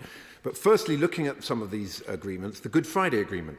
The European Convention on Human Rights is woven integrally into many different parts of the GFA. The political settlement in Northern Ireland should not be taken for granted. So disapplying the ECHR in British legislation would be playing with fire in that regard, Madam Chair. And of course, the Prime Minister's very own Windsor Framework, which sought to resolve the issues around trade and Northern Ireland post-Brexit, was agreed on the basis of the UK's full commitment to the GFA. I'm sure that the Prime Minister wouldn't want to accidentally set fire to his own carefully crafted negotiations. Then there is the EU-UK Trade and Cooperation Agreement, which includes clauses on important mutual security cooperation, which are reliant on Britain's commitment to the European Convention on Human Rights. Under Articles 1 and 692 of the TCA, UK withdrawal from the ECHR entitles the EU to immediately suspend or terminate the entirety of Section 3 of the TCA. So introducing notwithstanding clauses into this bill would mean that the government would also be dicing with the risk of jeopardising security cooperation with our European partners and allies. And the irony here is that this very security cooperation and data sharing is of pivotal importance when it comes to smashing the criminal gangs that are behind the small boats crossings. So this bill that is designed to stop the potential of, which is designed to potentially deal with the issue of the small boat crossings and the criminal gangs, could potentially undermine the very cooperation which is supposed to be smashing those very gangs. You literally could not make it up, Madam Chair. So I do not believe that legislative belligerence is in the interests or the traditions of the party opposite, and I certainly don't believe it's in the interests or traditions of our own proud nation. And the amendments that have been tabled by the former Immigration Minister, I'm afraid, would simply increase all the risks that I've described, and so we on these benches will be opposing them. Madam Chair, I turn now to the Labour Party's amendments. Again, I stress that we reject this bill in its entirety and that our amendments are designed to limit the damage of this unaffordable, unworkable and unlawful piece of legislation. A major concern of ours is around the way in which the government is handling the entire Rwanda saga from the point of view of transparency, from everything from the costs to the processing capacity of the Rwandan government to ministers trying to hide the fact that criminals will be sent from Rwanda back to the UK, and the fact that the UK may have to take some refugees from Rwanda. Our Amendment 36, New Clause 7 and New Clause 8, are all a part of an attempt to force the government to shed more light on the less clear aspects of the scheme and to introduce more accountability. Amendment 36 would require that the government publish a full impact assessment setting out the costs per person for the removal scheme and the confidential financial memorandum already agreed between the two countries. We believe the cost per person is far higher than the 169,000 already acknowledged by the government, and we want ministers to come clean on that point. New Clause 7 would require the Secretary of State to report to Parliament on a regular basis, as with the Monitoring Committee every 90 days, on the operation of the scheme, including data on the number of people relocated to Rwanda and the costs incurred by the UK government. Similarly, New Clause 9 would require regular reporting on the number of asylum seekers declared inadmissible under the Illegal Migration Act from the point of its entry into force, whenever that may be, and the number of such asylum seekers who were subsequently removed to Rwanda. New Clause 8 would impose further reporting requirements on the government, including on the number of individuals involved in criminal activity who have been transferred from Rwanda to the UK. In the event of any such transfers, the government would be required to table a debatable motion in Parliament so that MPs could consider whether, in light of the transfers, the operation of the treaty should be suspended. It is important that the British public understand just how many foreign criminals the Conservative government would be importing back into our country as part of this Rwanda deal. Further amendments relate to the Monitoring Committee, a central part of the new treaty which both sides are required to set up in order to oversee the operation of the removal scheme and to provide a mechanism for individual asylum seekers to lodge confidential complaints directly with the committee. The Supreme Court raised initial concerns about the capacity of the committee to review complaints in its judgment. Our Amendment 59 would make the establishment of this committee a necessary precondition for the commencement of this Act, and New Clause 5 would place the committee on a statutory footing.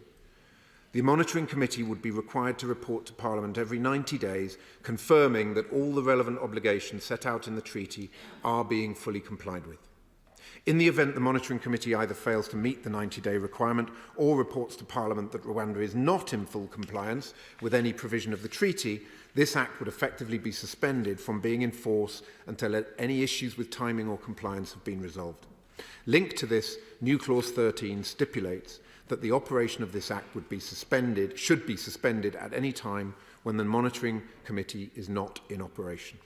Finally, New Clause 5 states that it is for a Minister of the Crown and that Minister only to decide whether or not to comply with any interim measures issued by the ECHR for the purposes of blocking a person's removal to Rwanda. Amendment 38 stipulates that in making such a decision, the Minister in question must consult with the Attorney General. Madam Chair, the Conservative psychodrama of the past 24 hours only goes to serve the old political adage. If a Prime Minister is incapable of managing his own party, he must be utterly incapable of running the country. And the resignation of not one but two deputy chairs last night, followed by a 60-strong rebellion, illustrated the level of utter incompetence at the heart of his administration. Now, you know what they say, losing one deputy chair could be down to misfortune. Losing two in one night is sheer carelessness. But at least we might get to see a bit more of the two of them on their GB News show, discussing days of yore while spoon-feeding each other with cold baked beans, which was my personal television highlight of 2023, and also explains quite a lot about the amount of hot air emanating from the benches opposite. I certainly hope to see and hear more of them in this election year. But in all seriousness, what on earth is going on? The country is looking on baffled that the Prime Minister can pay the Rwandan government £400 million for nothing, yet places such focus on strengthening our security cooperation with Europe to stop the boats in the first place and has spent so very little time in terms of improving our broken public services or helping our struggling households during a cost of living crisis. They're perplexed that the Conservatives spend so many hours on a piece of legislation that isn't really even supposed to stop the boats. It's about the Prime Minister getting a single plane in the air with a handful of asylum seekers on it so he can say, look, I did it. I delivered the Rwanda plan and removed a few refugees. He thinks that the British people will deliver something to him on that basis. We are perplexed because this is not the behaviour and politics we can afford to expect from a British Prime Minister. These are not the serious policies that will fix our asylum system and make our country a better place. All the headline-chasing gimmicks over hard graft and getting a grip. This is not what the British public voted for. Indeed, nobody, not even the public, his own party, voted for him at all. Madam Chair, this plan is a con. This bill is a sham. I urge all members to get behind Labour's amendments in order to limit the damage, and I urge them to vote against the bill at third reading. It is unworkable, unaffordable and unlawful if we are to stop the Tory small boats chaos and end the expensive asylum use of the hotels which are costing £8 million a day. Then this Conservative psychodrama needs to end. We need Labour's 5-point plan to end this chaos, starting with going after the criminal gangs upstream in a new security partnership with Europol. We need a government that puts country before party, and we need a general election this spring. It may be helpful if I just clarify a few things. First of all, as well as if colleagues intend to make interventions, it's important that they have been there at the start of the speech. It's also important that they remain to the end of the speech if they have intervened. And I will, don't worry. I also intend to give priority to those who have got amendments down. I will come to others. In addition to the fact that we are discussing amendments, I should explain that because there is clause stand part, the debate can range slightly wider than would be normal, but it is not a third reading debate. There will be a third reading. There is an hour put aside for that, just in case colleagues preferred to speak at that stage. But I know Sir Jeremy Wright has an amendment. So I call Thank you very much, Dame Rosie. And as you say, I do, in fact, two, and I want to focus my remarks on them. They're amendments 54 and 55. Dame Rosie, of course, we all understand the purpose of this bill is to allow this Parliament to designate Rwanda as a safe country so that people can be returned lawfully to it. But of course, to achieve that, you require a definition of what a safe country is. And the bill does that in clause 1, subclause 5, and particularly 1.5a, which describes a safe country as a country to which persons may be removed from the UK. So far, so good, Dame Rosie. It seems to me that's an essential part of the bill's inherent purpose. But the part of the subclause that concerns me and on which my amendment is focused is what it then goes on to say. So that in fact what 1.5a says is that a safe country is a country to which persons may be removed from the UK, and this is the bit that worries me, in compliance with all of the United Kingdom's obligations under international law that are relevant to the treatment in that country of persons who are removed there. In other words, it seems to me the bill is saying that the United Kingdom can, by means of this legislation, by saying that Rwanda is a safe country, also deem itself to be in compliance with a set of its international law responsibilities. And I don't, Dame Rosie, think that can be correct. Now, there are a few in this House, I suspect, as familiar as I am with the vagaries and complexities of international law. But surely if international law means anything, it must mean that it does not lie in the hands of any individual nation state, even this one, to determine its own compliance with international law. And if it were otherwise, international law wouldn't really be international, and it certainly would serve no purpose in containing bad behaviour, as we sometimes ask it to do. I give way. I'm very well aware, I work very closely with my honourable friend in a number of ways, as he knows. I'm very well aware that my honourable friend is a former Attorney General. And if he were right that it's not for the government or this House to determine whether measures are compliant, why on earth would they seek and get the Attorney General's advice on just that? My right honourable friend knows that the Attorney General is consulted on a variety of different legal questions, both domestic and international. He wouldn't expect me to disclose any of the advice I have previously given, but I can tell him that the Attorney General does give advice on whether the government's actions may or may not be in compliance with international law, but the Attorney General, and I don't think the government, expects to be the ultimate arbiter of that question. The advice is given as to whether or not it is likely that this action would be in compliance with the law. And I'll come in a moment to what I think the bill and the government can properly do in relation to international law responsibilities, but it does seem to me that what it can't properly do is to set itself up as judge in its own cause on questions of international law. And this House would be wrong to pass a bill that suggested that it could. That's really where my amendments are focused. And as I say, there's a good practical reason why we should be nervous about this, because we do sometimes rely on international law in order to discharge our own policy intents and purposes. And not more than 48 hours ago, in this place, we were doing exactly that. We were saying that it's important to criticise the actions of the Houthis in the Red Sea because they contravene principles of international law. And we were saying too that we justify our own response to that because it is in accordance with the principles of international law. And quite right too. We would not have accepted the Houthis' unilateral declaration that they were in compliance with international law when they did what they did, nor should we have. And we wouldn't, of course, accept a Russian legislative act to say that the invasion of Ukraine by Russia was in compliance with Russia's international law responsibilities.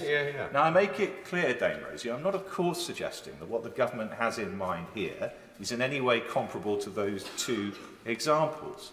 But it does seem to me that the point here is that to arrogate to yourself the right to declare your own compliance with international law runs the risk, first of all, of other states finding comfort in our example, and secondly, of undermining our own messages in other situations.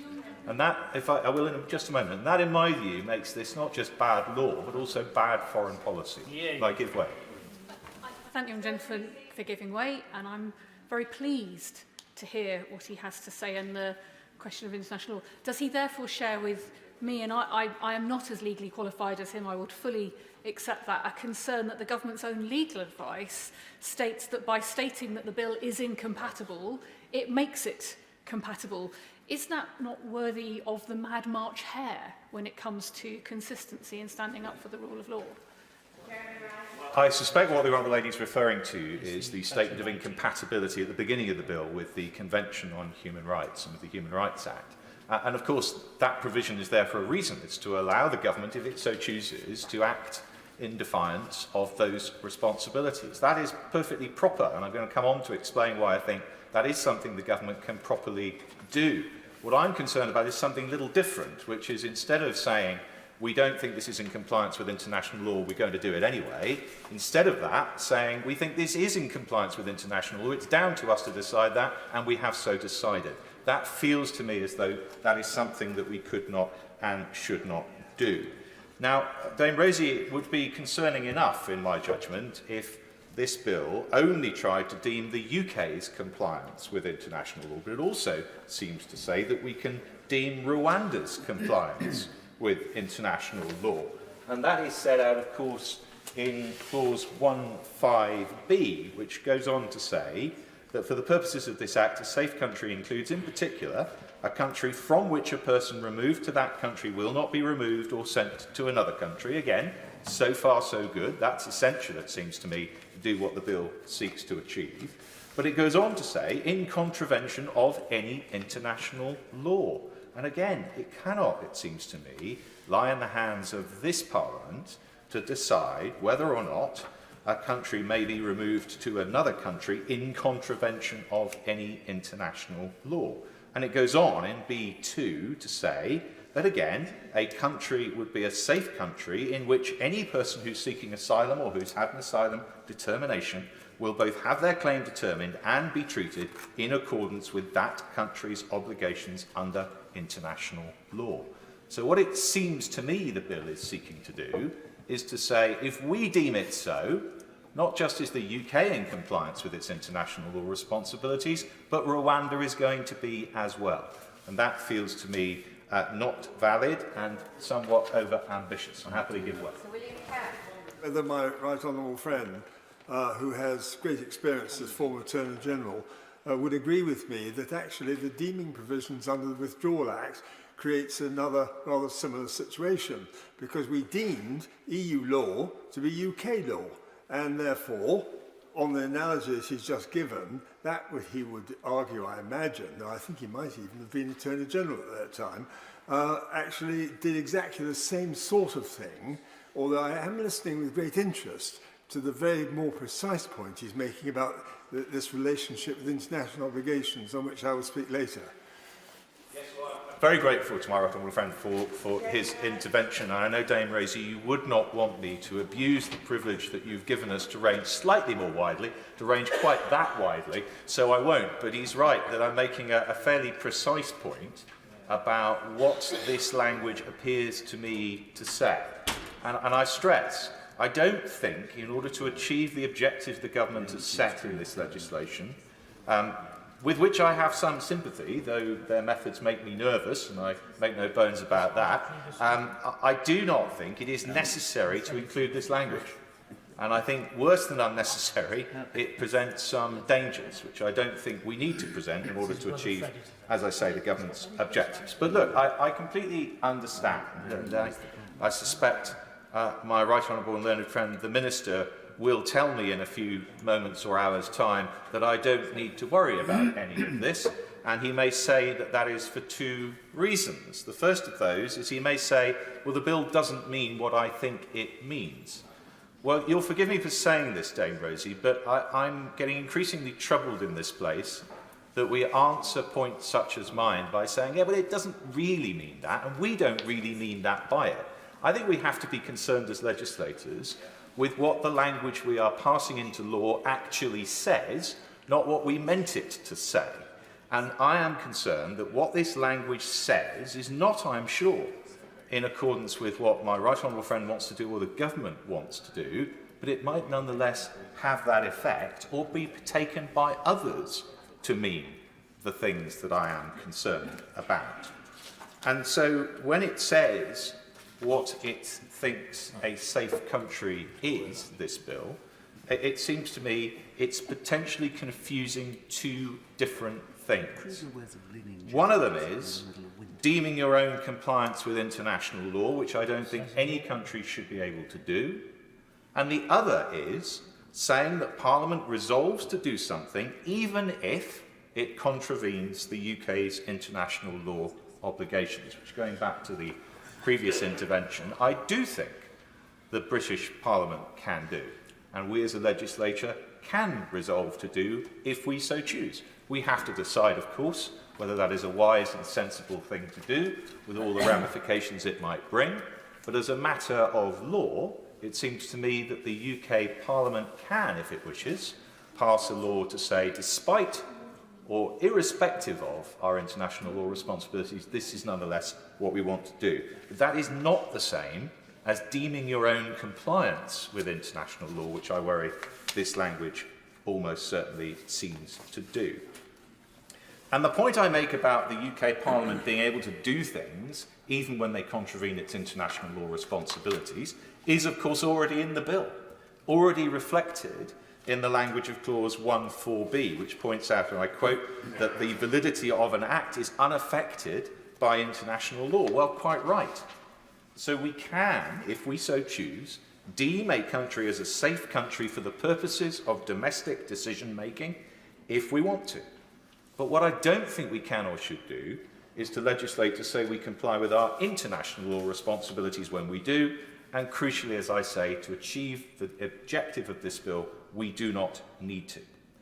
So the second reason, Dame Rosie, why the Minister may say I do not need to worry myself about all of this is because he may say that domestic and international law exist on different planes, and this legislation is only targeted in any event at domestic authorities, so the bill couldn't, even if it chose to try, deem our compliance with international law in actual fact anyway.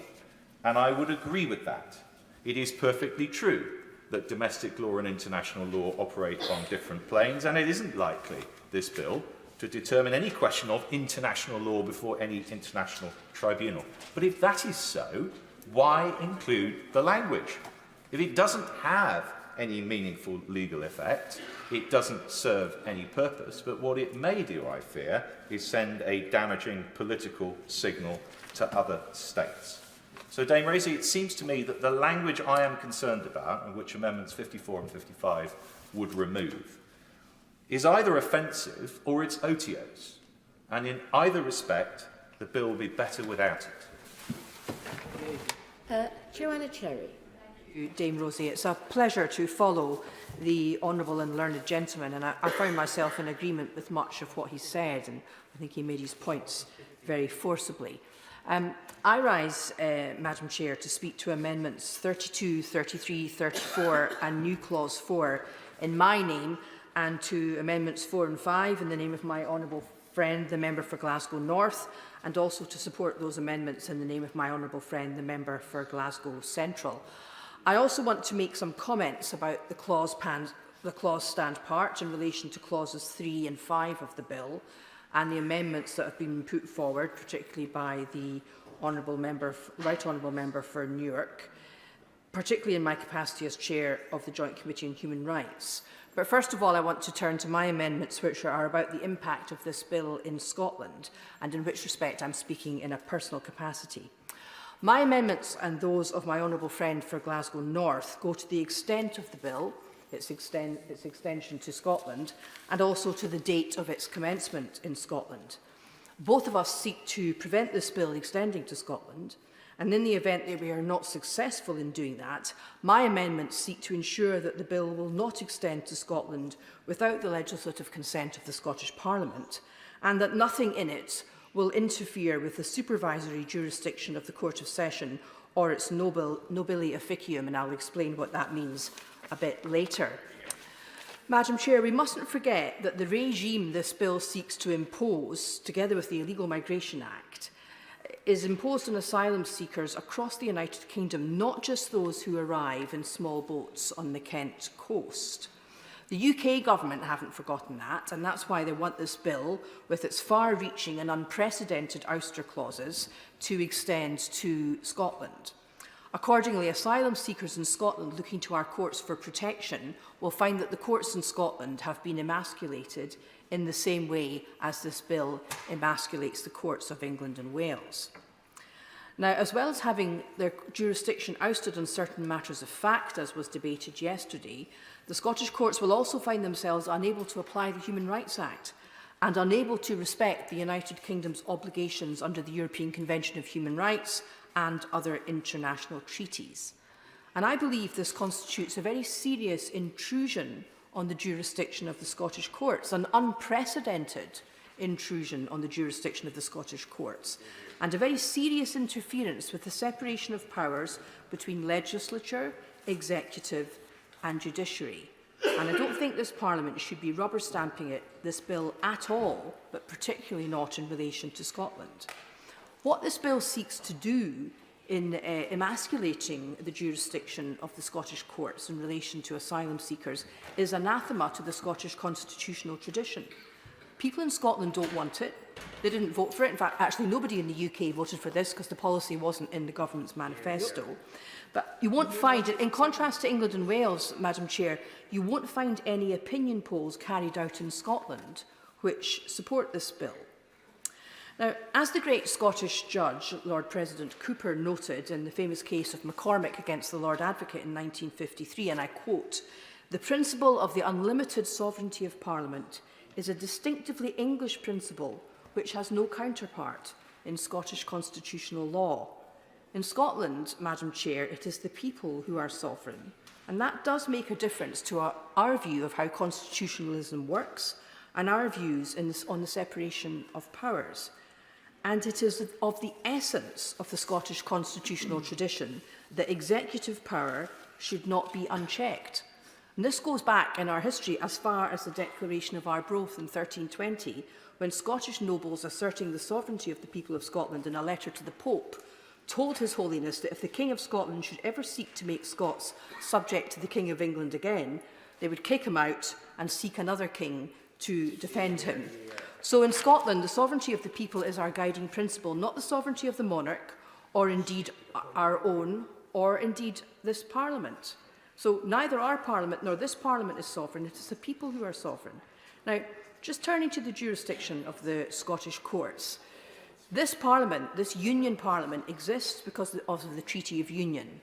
Scotland has always had a separate legal system, and Article 19 of the Treaty of Union between Scotland and England protects that separate legal system, including its inherent supervisory jurisdiction, and including the nobile officium of the Court of Session, which is a power that the Court of Session in Scotland has to give remedies where otherwise there would be no remedy.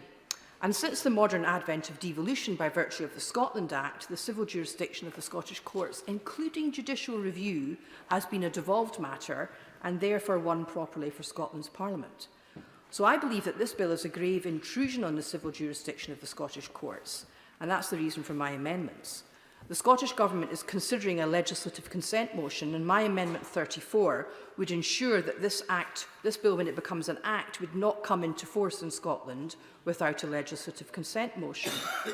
And new Clause 4, which I'm putting forward, would ensure that notwithstanding, I like that, a nice notwithstanding clause. I hope honourable members on the other side who've been so excited about notwithstanding clauses will support my Scottish notwithstanding clause. A new Clause 4 says that notwithstanding anything in this bill, if it were to become an act, the supervisory jurisdiction and the nobile officium of the Court of Session would be preserved. And in that way, I hope to ensure that asylum seekers in Scotland will still have the protection of the courts in accordance with our constitutional tradition. Just to explain, the nobile officium of the Court of Session is a noble office or duty which Scotland's highest court has. It's a sort of extraordinary, equitable jurisdiction by virtue of which the court may, within limits, mitigate the strictness of the law and provide a legal remedy to people where otherwise none would exist. I will give way, yes. Without prejudice to the content of what she's saying otherwise, could I just simply say in relation to the word notwithstanding, I'm extremely glad that the Scottish eagle has landed. Certainly won't be supporting the other notwithstanding clauses in the bill, but I felt it was perhaps time we had a notwithstanding clause that benefited Scotland for a change. So my amendments, Madam Chair, they're designed to protect Scotland's courts and the Scottish constitutional tradition, and they're there to ensure that asylum seekers in Scotland might still enjoy the protection of the courts from the infringement of their fundamental rights. And that's what people in Scotland want, and that's been expressed repeatedly through the Scottish Parliament. So I am, of course, a Scottish MP and a member of the Scottish Bar, and I'm here to do what I can to protect Scotland and Scotland's legal system for the extraordinary attack which this bill constitutes on human rights and the rule of law.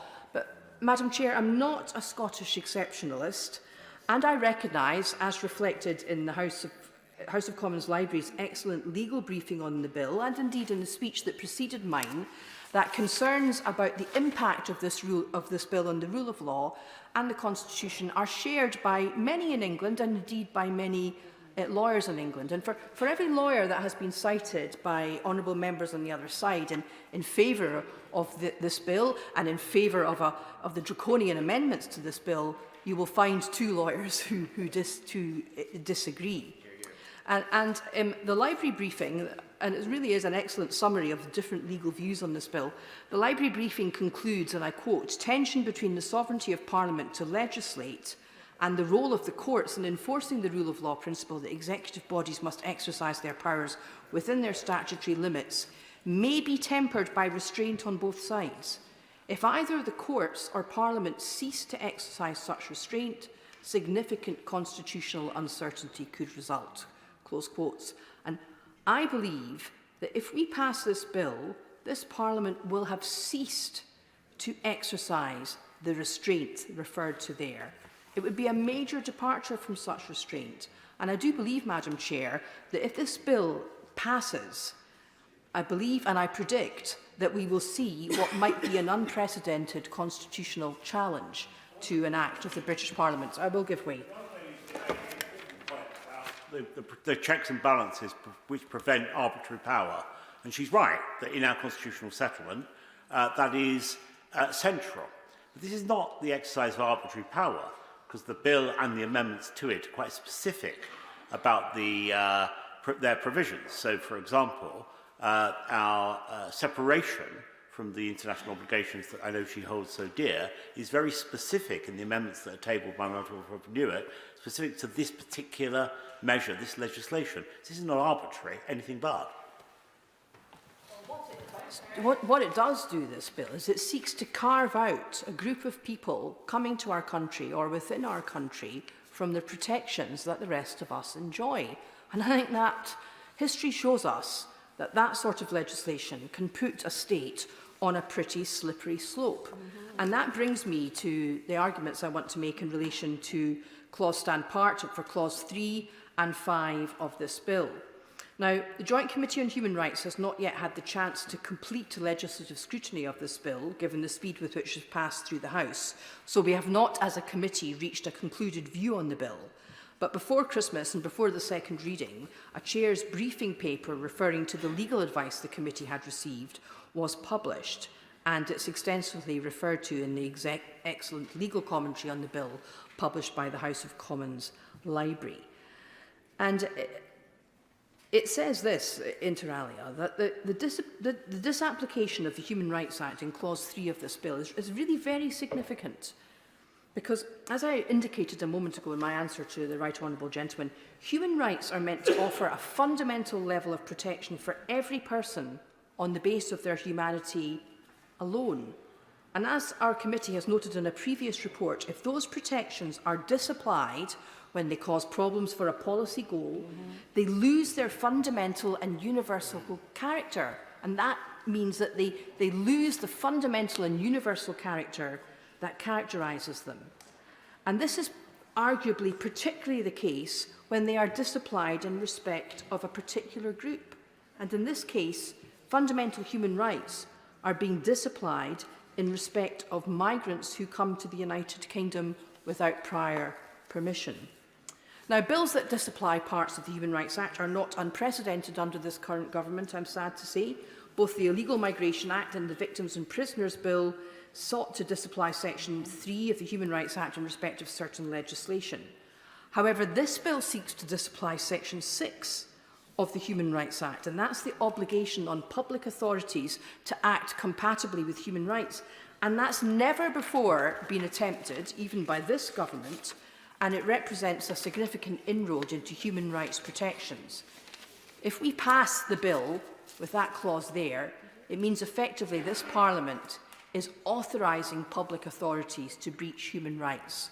Now, that's an awful long way from what this Parliament intended when it passed the Human Rights Act and what the United Kingdom intended when it signed up to the Convention. Now, as we heard at some length yesterday, as a result of parliamentary sovereignty, breaching human rights, if they pass this bill, would be in accordance with our domestic law.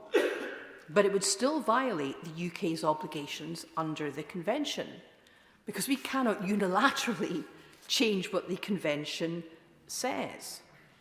And also, as the Bingham Centre for the Rule of Law have noticed in their briefing on the bill, if we disapply the Human Rights Act in the manner proposed, we're also breaching Article 13 of the Convention, which entitles people to an effective remedy.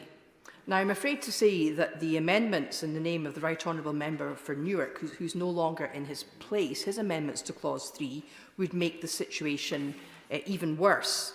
And his amendments 11 to 12 appear to extend the disapplication of the Human Rights Act to anything done under the Illegal Migration Act that relates to the removal of a person to Rwanda. And that could potentially mean that the detention of people awaiting being removed to Rwanda and their treatment prior to their removal would not be protected under the Human Rights Act. Is that what this Parliament really wants to legislate for? And additionally, as the Right Honourable Member for New York seeks to do, he wants to extend the clause to disapplying Section 4 of the Human Rights Act as well. Now, the clause as it presently stands does not disapply Section 4 of the Human Rights Act, and that means that it would, if it remains as it is, be open for a court in future to declare that this bill, when it becomes law, is not compatible with this convention. Now, that would be by way of a declaration only. It wouldn't affect the ongoing function of the bill. It wouldn't mean that removals to Rwanda could be prevented or delayed, but it would mean that this Parliament and government would have to decide whether any changes to the law should be made. And if we amend the bill to disapply Section 4 of the Human Rights Act, again, that's something that has never been done before and something that would further oust the jurisdiction of our courts from saying to the government and the public what their view on the law's compatibility with human rights is. And finally, turning to Clause 5, stand part, I also believe that this bill shouldn't stand part of the bill. We've heard a lot today about honourable members on the other side of the House's concern about interim measures issued by the European Court of Human Rights.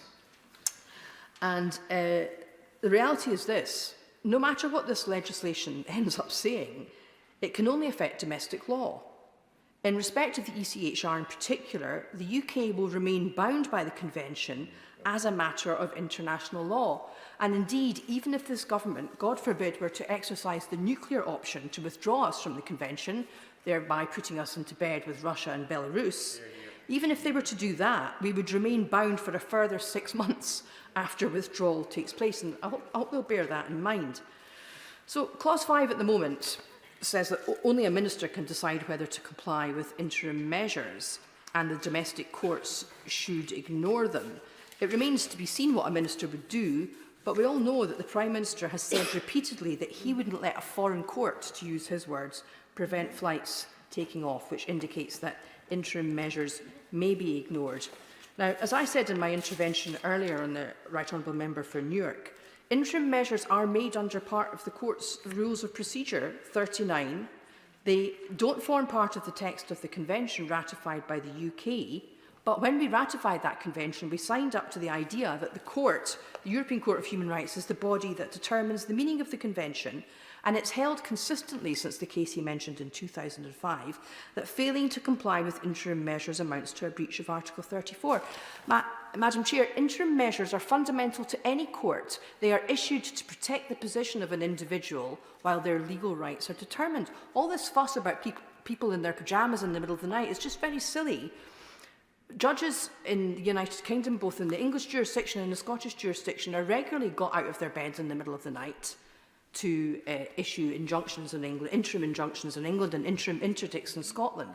It's a standard part of any legal system. And many of the concerns that the other side have expressed about these interim measures have now been addressed by the court in reforms which they are proposing. But any decision of a minister not to comply with the interim measure would therefore be inconsistent with our obligations under the ECHR. This means that Clause 5, if we let it stand part of the bill, will expressly authorise British government ministers to act in breach of international law. That is the reality. And I note that according to the Times newspaper, this is the advice reported to have been given to the government by the Attorney-General and the Minister, the Honourable Member for Mid Dorset and North Pool, when he was Solicitor General. That doesn't surprise me at all. It shouldn't surprise anyone, because any legal undergraduate would be able to tell you that. So insofar as Amendments 23 to 25 state that interim measures are not binding, that is inaccurate as a matter of law. And we must understand that we'll be putting the UK directly in conflict with our international legal obligations. So, Madam Chair, I realise I've taken up a little bit more time than I'd intended, but I hope the amendments I've spoken to and the clause stand part would go some way to ameliorating this bill, but certainly even if they were to be passed, I would be voting against it. Thank you. Chair of the Justice Select Committee, Sir Robert Neal. Thank you very much, Dame Rosie. It's a pleasure to follow the Honourable and Learned Lady Member for Edinburgh South West and my right Honourable and Learned friend, the Member for Kenilworth and Southam. Although I won't be supporting the Honourable and Learned Lady's amendments, I great respect for the intellectual rigour which she brought to Scots law and its application here, and I say the same in relation to the points made by my right honourable and learned friend in relation to his amendments 54 and 55. And I do hope that the Minister will think seriously about how we deal with that issue, and I'm sure he will. But they are serious points which are raised, because in a nutshell, I too would agree with the proposition that whilst of course Parliament can legislate to do whatever it likes in domestic law, simple fact is you cannot legislate away international law obligations or treaty obligations, and it would be misleading to try and pretend otherwise. Can I then turn to the amendments moved by my right honourable friend, the member for Newark? And I'm sorry he's not in his place, because I have to say with every respect that I profoundly differ from his characterisation of pyjama injunctions by a foreign court, which I respectfully would argue is both inaccurate and rather unworthy. Because, as was observed by the Honourable and Learned Lady for Edinburgh South West, it's perfectly normal for interim injunctions to be done at difficult hours when the test for them is met. So we shouldn't say that as being unusual. There are arguments about the way the Rule 39 procedure in the Strasbourg Court works that can be legitimately made, but let's make it on the basis of an accurate construction of what it's about, rather than otherwise. Secondly, it is... I will, let me just finish. Yes, I will actually, and then I'll get on. Well, Chairman, I have great respect for the argument he makes, and I do defer to his experience and knowledge on this. I'm interested genuinely in his view that he's eliding a judge in the UK issuing an injunction late at night in the event of what would be, in normal circumstances, an individual situation. Does he really think that it's comparable to describe, and that's in the same terms, the act of a court, which is genuinely in another country, a judge who is unknown, anonymous, who does not publish the rationale for their opinion, and in doing so calls a halt, with the support of the government, it must be said, to the policy of the British government enacting a law passed in Parliament? Surely there is a difference, both of degree and of nature, between the two cases. I think the honourable friend needs to bear in mind, in fact, the application that was made to Strasbourg was an application about the circumstances of an individual case as well. So that's no different. There is a legitimate criticism, one that I've voiced in the past, about the procedure adopted in Strasbourg for these applications in two matters. Firstly, the anonymity of the judge, and secondly, the failure to state reasons. That wouldn't be acceptable from our point of view. But the answer is not then to throw out the whole of the judicial baby and treaty baby with the bathwater in that regard. It is, as is possible, thanks to the Brighton Declaration that was signed by my noble learned friend, Lord Clerk of Nottingham, is possible to actually make reforms following dialogue between member states, the Council of Ministers and the judiciary of the court. And I'm pleased to say that after pressure from the United Kingdom, perfectly properly, the court has itself indicated it is going to consult on reforms to the procedure. And that can only be a good thing. So that's where I think the balanced position is as far as that's concerned.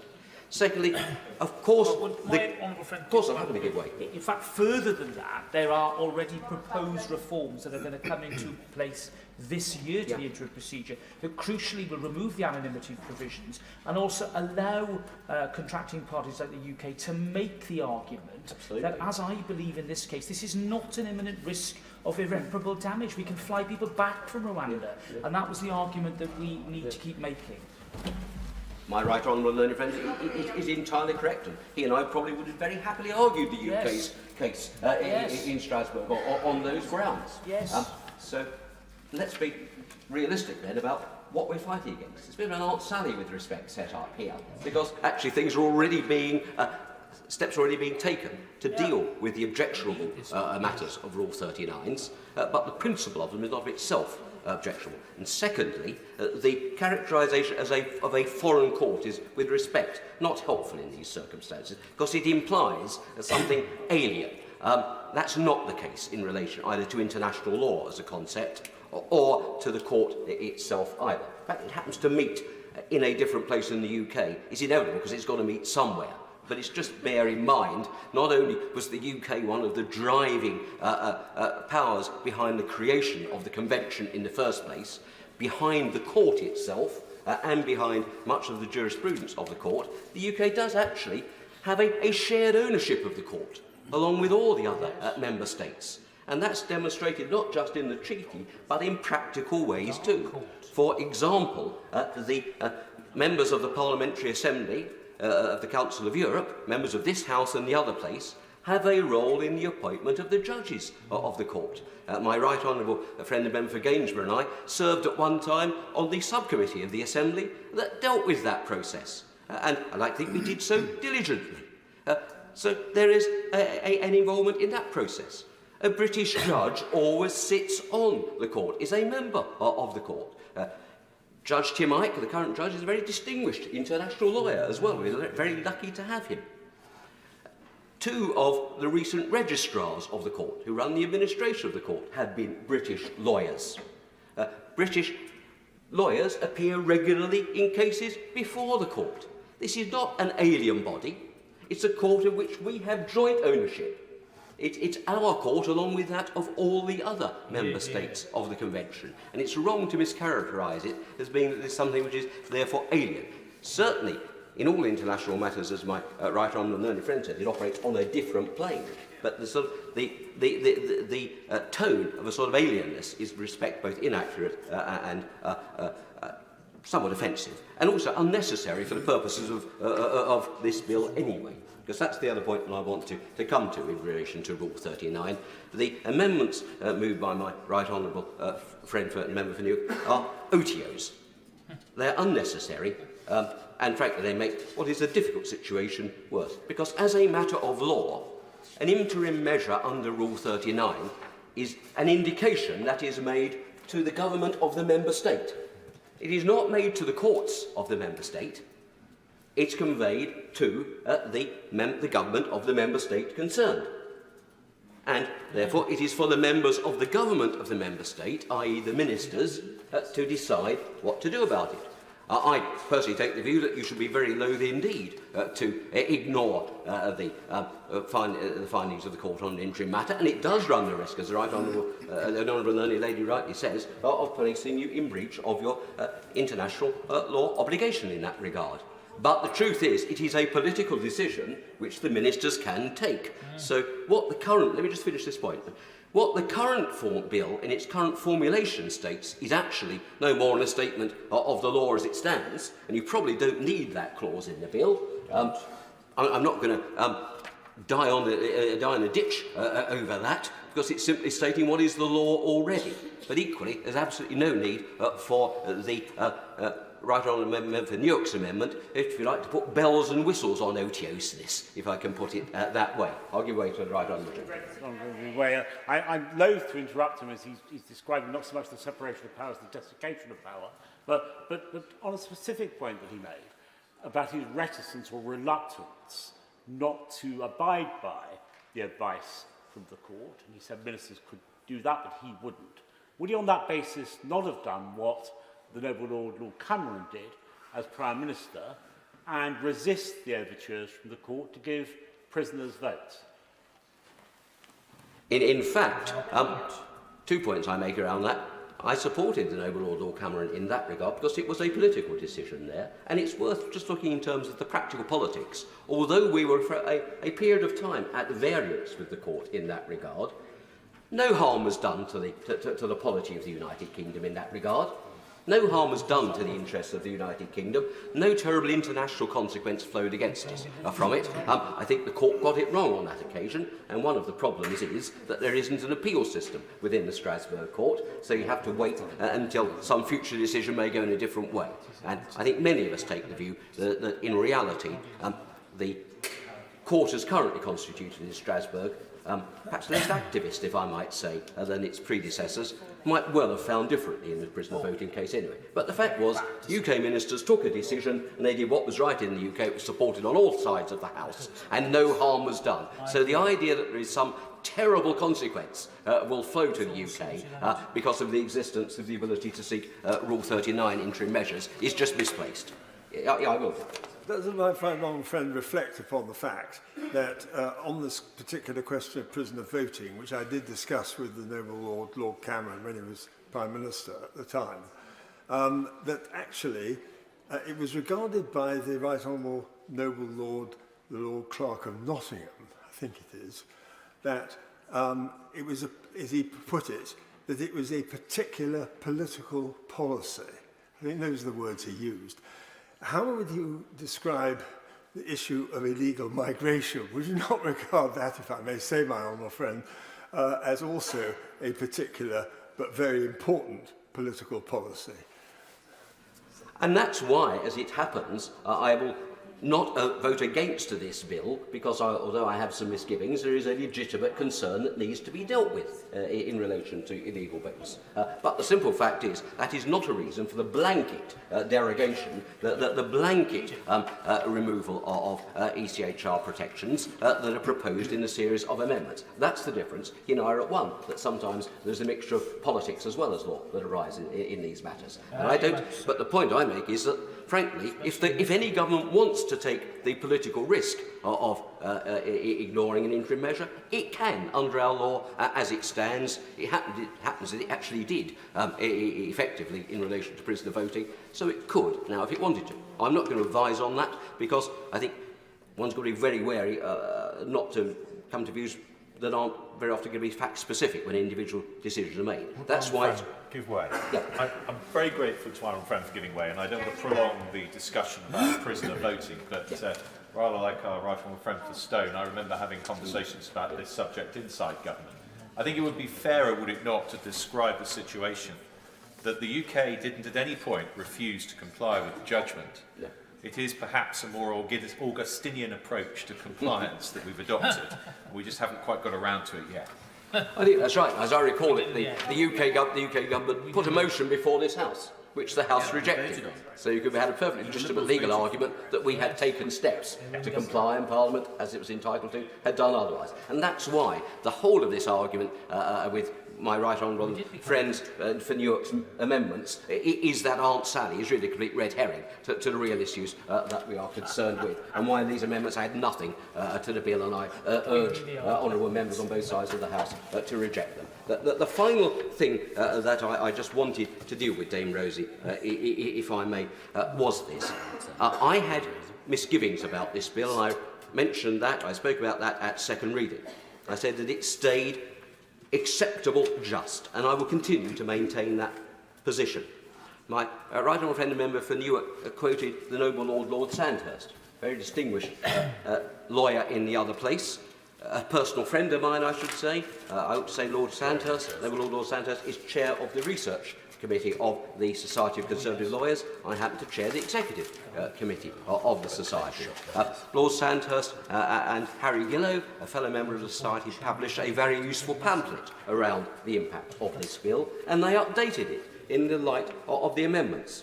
And their conclusion, with respect, was this: the bill goes as far as is reasonably possible without risking collapse of the Rwanda scheme as a whole. End quotes. They go on to say, and I quote, the bill as drafted represents the best chance of success for the Migration and Economic Development Partnership with Rwanda scheme. End quotes. So they actually are on the same side of the argument I am, that the amendments proposed by the Right Honourable Member for Newark take it over the line of being able to deliver the economic migration, the Migration and Economic Development Partnership scheme. They risk collapsing the whole scheme. It was ironic that my right honourable friend, the member for you, talked about blowing up the bill. The truth is, his amendments will blow up the deal with Rwanda, because Rwanda has made it abundantly clear that anything that clearly breaches international law will be unacceptable to them, and they would withdraw from the amendment. So not only are the amendments proposed legally unsound and OTOs, they're actually ridiculously bad politics with respect as well, because they would actually defeat the object of those who do want to see people being moved to Rwanda to deter the boats. So on both legal and political grounds, I urge the House to reject these amendments and leave things as they stand. Gavin Robinson. Rosie, thank you very much indeed for calling me in this committee stage. And it is a pleasure to follow the Honourable Learned Gentleman, the Chair of the Justice Committee. And he did say that at times you will see a collision between, or an interface with, politics and the law. And I hope what arises from my contribution is that there's a third element to that as well, and that's principle. And throughout the passage of this bill, and indeed some of the precursors to it, we have advanced a number of principled positions, one of which challenges the basis of the legal aspiration contained within the bill. Another will rightly challenge that it doesn't matter how hard you suggest this is the most robust piece of legislation. If it doesn't do what it's intended to do, it isn't going to work. And that is an unprincipled place to be with the British electorate. To suggest that all these steps are in earnest and have some virtue, knowing that they are inconsistent and will not work. I made those points during the Nationality and Borders Bill, and the ministerial bench at that time told me I was entirely wrong, and that there was no need to strengthen the provisions, and that the bill would do what they said it would do. And now I hear through stages of this bill, at this committee stage, the very same people who occupied the front bench adopting the same arguments that we deployed to the Nationality and Borders Bill. I still find it thoroughly inconsistent that our government have reached a position that they have an agreement with Rwanda that involves our country accepting refugees from Rwanda, a country capable of producing refugees, and yet we are considering that in the context of the Safety of Rwanda bill. It is incongruous to me how a country deemed safe by this Parliament is capable of producing refugees from that very same country. And I haven't heard a robust argument to the contrary as to how that is not an inconsistent position. Of course, I'm very grateful to the Honourable Gentleman for giving me a chance to put him right, because the example is, for example, the transit mechanism that is in place, where Rwanda is already hosting refugees from Libya, for example. Rwanda, in its generosity and safety, hosting hundreds of thousands of refugees. That's how. Rosie, and if the Minister is prepared to say that the only refugees that can come to the United Kingdom from Rwanda are those that have been produced as refugees from other countries, that is an absolutely fair point to make. But I don't think that's the point he's making. I don't think it is, and I'm very happy to let him intervene again, but I just genuinely don't think that is the point he's making. And the point I am making, that is entirely inconsistent. On one hand, to say we'll accept refugees from a country, and on the other, deem that country as safe, but I accept our right to do it. And I don't quibble with the government's aspiration that Rwanda is a safe country. I don't quibble with it. I just say there's a complete juxtaposition between, on one hand, saying it's safe, and on the other, accepting refugees from that very same country. And I make the point, Dame Rosie, and I recognise the nature of this committee stage, but I do make the point again to the Shadow Minister.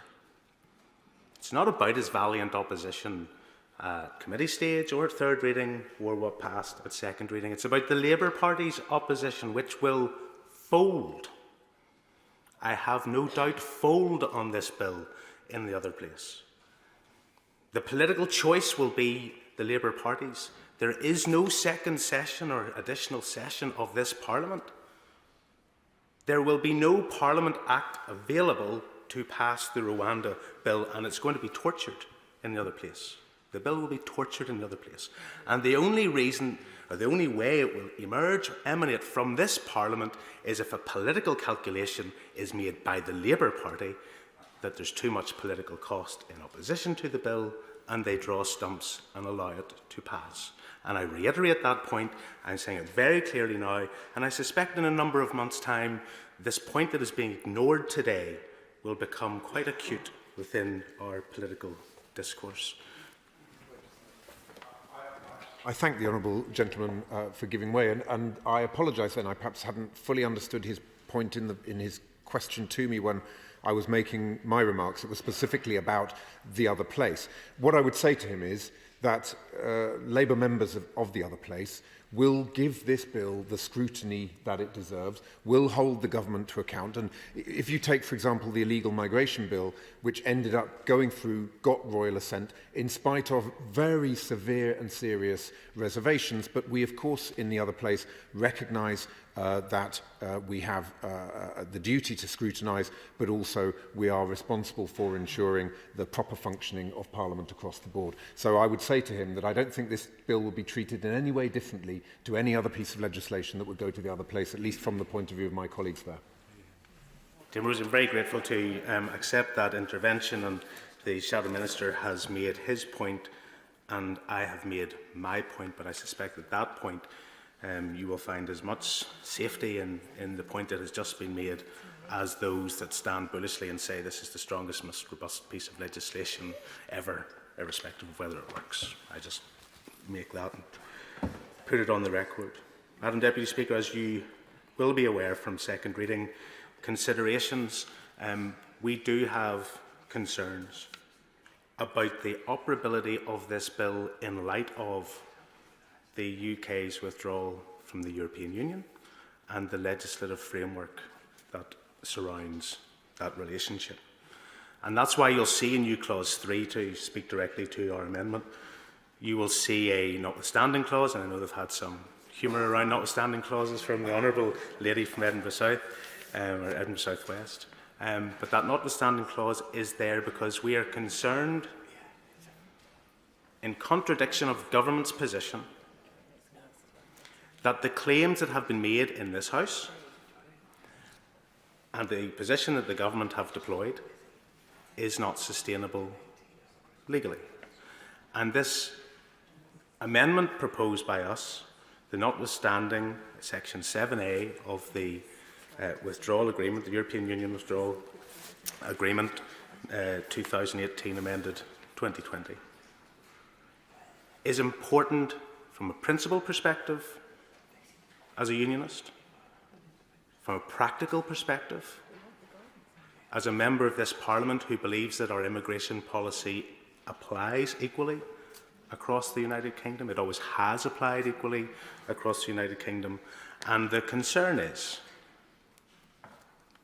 that government is blindly ignoring our concerns and allowing a situation to develop that will cause a fracture in the immigration policy which up until this point has applied equally across the United Kingdom.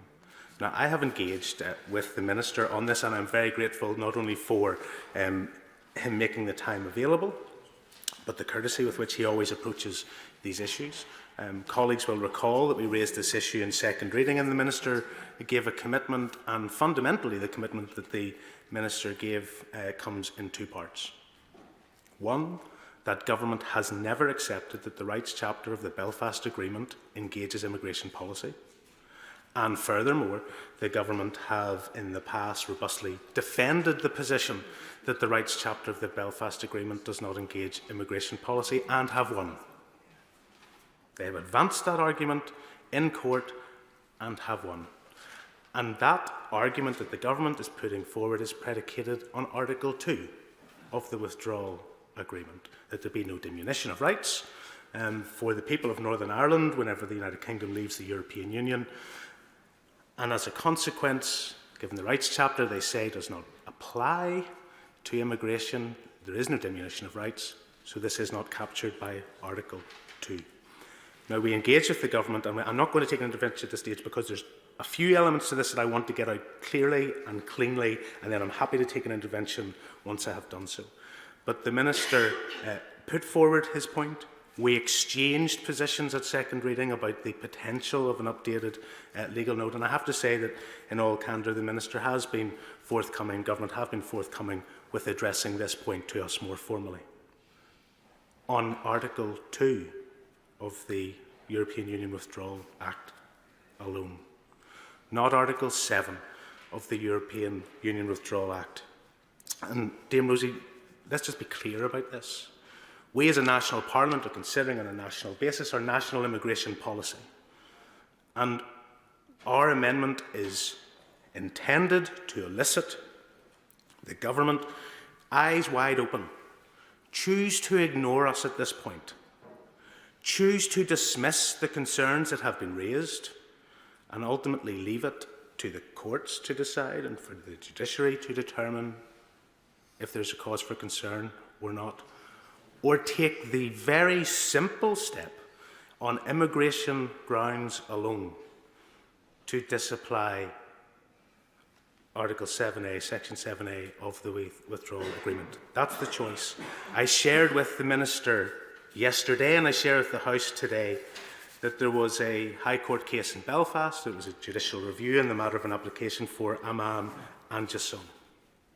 And it's interesting reading, and I share it with the House at committee stage this afternoon. Paragraph 94 of that judgment says very clearly the combined effect of Section 7A of the EU Withdrawal Act 2018 and Article 2 of the Protocol limits the effects of Section 5, 4 and 5 of the European Union Withdrawal Act, Schedule 1 and Paragraph 3 of the same Act, which restrict the use to which the Charter of Fundamental Rights and the EU general principles may be relied upon after the EU's exit. This means that the Charter of the Fundamental Rights remains enforceable in Northern Ireland and falls within the ambit of Article 2.1 of the Protocol. And contained within the Charter of Fundamental Rights is Article 18, the right to asylum. So everything we've seen from government has engaged the discussion around the rights chapter of the Belfast Agreement. It has not engaged the consideration that was resolved and shared in paragraph 94 of this Belfast High Court judgment, which has a completely separate legal construction as to how the government's ambition around this Rwanda bill will not apply to Northern Ireland. Now, the Minister said clearly on the floor of the House the bill will apply in full in Northern Ireland in the same way as it does in the rest of the United Kingdom.